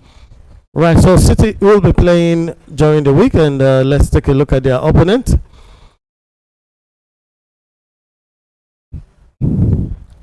The match in hand is going to happen during the week, and we want to look at who City will be playing. We just have to confirm if Arsenal 2 is playing during the midweek, but I think Arsenal next game should be against Newcastle. But I think they will be playing over the weekend. City will be playing their outstanding match in midweek. And I think because the City will also be playing the FA Cup, I think, during the midweek. That means Arsenal might be playing, and that means City will still be having another outstanding. But let's see. And I just hope Mikel Arteta can try and get the players out back to help them push, because they still have some key players out, like Bukayo Saka in this game. I think Arsenal actually missed him, because honestly, in the first half, the 45-minute Noni Madueke actually played. I don't think if it were to be Bukayo Saka, I think he would have performed better than that. But overall, I think it's still City. But I believe Bukayo Saka's injury was not to be risked. That's why he was kept out. That is why, at times we fans or the what they call them now, the opposing teams, their fans just have to be very careful, because I could remember about a couple of weeks ago, during the international break, when Bukayo Saka was called up to the national team, and during he pulled out, including Declan Rice, due to injury. And a lot of fans, commentators were saying, why would a player that they are faking injuries, to get out of the national team? At a point, the former Aston Villa player, I think Gabi Agbolahan, was in the studio saying, they should introduce new rule. Once you pull out of your country's game, you have to miss the next game. But it happens to be that Bukayo Saka was truly injured. I think this should be like the 4th or 5th game he will be missing in a row for Arsenal. So it's not about the rival fans trying to say, oh no, they are pulling out because of injury. Even the captain himself, Odegaard, also pulled out of his country game, talking about Norway, and he's just back also. So at times these players they are not robots like we used to. We know some of them do fake injury, but when it's real, I think it's actually real. So for Bukayo Saka, well, even though he comes back, I don't know how fit it will be for Arsenal. Arteta just needs to make sure he gets his players, the remaining players, fit and ready to go, because the remaining 5 games for them now, it's a battle. And if you look at those games, I don't think there's any team that Arsenal cannot defeat from the remainder of those 5 games. All right, so that has been a wonderful, wonderful game between Manchester City and Arsenal. As it is, Arsenal still tops the table. Yeah. So, well, you have a game in hand, but you haven't won it. Yeah. You could go there and have a draw and lose 2 points. And should that happen, or they could even lose the game. Anybody can lose, anybody can draw. So, Arsenal players and fans, I want you guys to keep the hope, keep the faith, remain encouraged. But City fans, even if they win, they get level with Arsenal. So it's now based on goal difference. yeah, So but you just goal have to- difference as it is now is only one between them. Arsenal with 37, Arsenal 37, City 36. Okay. So should City go and win by more than 1 goal margin, they'll even out. So that might not be a very good way to decide in favor of Arsenal, because it's just 1 goal difference for Arsenal in between them and City. And it is very tight. So City win the next match by 1-2-3-0. They go on top of Arsenal. Yeah, if they could win by at least 2 2 goal difference. Yeah, they go on top of Arsenal, and Arsenal takes the second position again. Isn't that going to be a cost this season for Arsenal to finish second again? That will be how many seasons running in second? Well, Arsenal have been pushing hard. I think 2 or 3 seasons. I think that should be the 4th season now. 4. Because Arsenal have been coming closer and Wow. closer. I think it's just that Arsenal has just been very, very unlucky. I think there will be the position Arsenal have been in the last couple of seasons. I think there are some teams that will want to be in that position, but it's not easy. I think when it comes to luck, I think it has not been in the way of Arsenal in the last couple of seasons. I don't think there's any team that has been. You look at it in the last 4 seasons as a whole. I don't think there's any team that has been better than my own opinion. I don't think there's anything that has been more consistent than Arsenal. The starting of the season this season, I didn't even actually expect that Arsenal will finally find a way, because after the first 5 games, they were already 5 points behind the table topper then. And they were just struggling not until I think mid-November when early October when they start getting things done. And before they won in the first position. Then talking about Liverpool flattered, and they were nowhere to be found again. And Arsenal pushing not until the injury started piling up. And I think for Manchester City, you look at this Manchester City, what has been helping them in the last couple of games is that they've been able to keep their players fit. They have Rodri back. They have, apart from the Ruben Diaz, who is out injured. I think every player is actually back for Manchester City, and that is what Pep Guardiola is working for them. But that's exactly what worked against them earlier in the season. Earlier in the season, because they had a lot of important players out. They had Rodri out. Even Haaland, at a point in time, Haaland was out for about 5, 6, 7, 8 games. No, I don't think so. I don't think Haaland was. It's just that he was not getting goals. I think it was. At the time, he was out for so many games. No, there was no time Erling Haaland was out for up to that amount of games. If he was even out like that, if he missed 2 consecutive games in the league for Manchester City this season, but it happens now that they have a fully fit player, and right today they just suffered an injury to what's his name, Rodri. We don't know how serious it is, but hopefully we might see him in the next game. So for Mikel Arteta, they just have to find a way to keep the players back. Arsenal have suffered injury of late. Mikel Merino, we all know him. He's that kind of player. He just pop up and get the goals. He's been out for a very long time. Even a Berechi, the captain, Martin Odegaard. I think the 2 players or 3 players that have been fit all season for Arsenal is Declan Rice, Zubimendi, and the goalkeeper. Then who else? I think that should be probably even Mosquera. I think apart from those 3 players, every other Arsenal player in time they've missed game. I could remember there was a time Arsenal, they both centre back, Gabriel and Saliba, they were out injured for about 2-3 games. I could remember against Chelsea at the bridge, we didn't have both players on the pitch because they were out injured. Is it the right back, the left back? So it's becoming a problem for Arteta. But the luck they had was that they still had, they were still able to bring on players that were a little bit, at least capable of deputizing. But I don't think it has been enough. So it's been advantage to Manchester City. But overall, I think Arsenal still, have the advantage based on, current point now. Arsenal still top City by 6 points. But the advantage up till the time City win the outstanding match they've not by played. 2 goals margin. Yeah, They've not. then the advantage is off. Yeah. So I think we agree on that. The advantage is off. Then it depends now. And now comes down to how you perform for the rest of the matches. The rest of the games, and how you get the goal.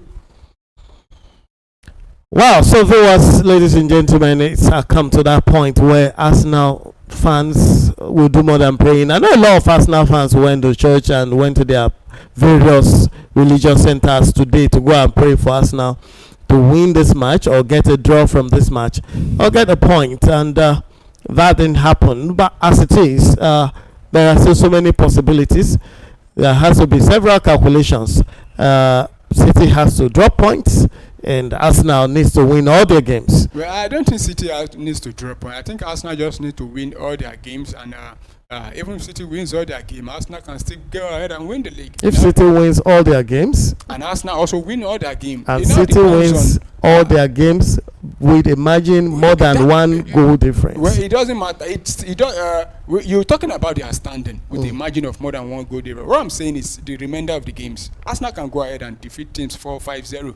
Also, so if Arsenal, what I'm saying is that if Arsenal wins all their remaining games, City win all their remaining games, Arsenal can still win the league. Exactly, it comes down to the remaining games and how they win the remaining games. So that's exactly what we're saying. So if Arsenal, Arsenal was 7 points, 7 or 8 points ahead of City just a week ago. Am I correct? Arsenal were, I think, about 9 points. Though City had 2 games then. 9 points ahead of City. With, City having 2 games. So Arsenal had a hand on the trophy, and that hand has been taken off. Well, as it is right now. But as it is right now, as at today, I think Arsenal still had a hand on it. So Arsenal has 3 points ahead of City. City has a match outstanding. Arsenal does not have a hand on the trophy anymore. But if the leagues end today, Arsenal wins the league. The league cannot end. There are still 6 or 7 matches to play. Some leagues actually ended the way it was. This is not COVID, as it is. As it is now, what I'm saying is that City hasn't played. You can't count a game that hasn't played. Exactly, we're not counting it for them. They might also lose the game. What we're saying is this.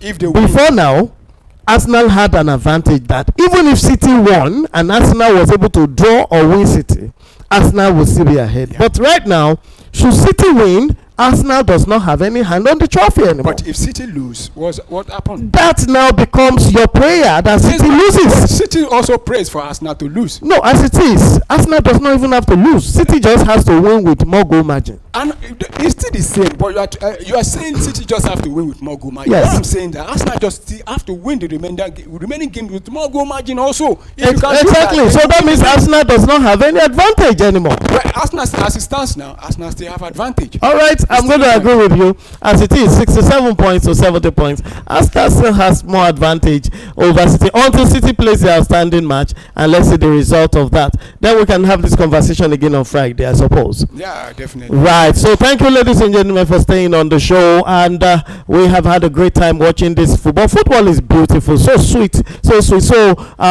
unpredictable rather, and we can see so many drama going on there, and we enjoy the game all the way. Paulo, thank you for running these things with us, and thank you also crew behind the cameras. Thank you, my producer. Thank you, directors, and those who are at home. We also thank you for being part of the show, and those of you who watch the show as we go on, we hope you enjoy it and be part of it. Drop a comment in our box, and let's see what you're talking about. Until we see later, this is Premier Sports Fan Center once again. My name is Yinka Adebuyi. They call me the doc around here, and goodbye for now.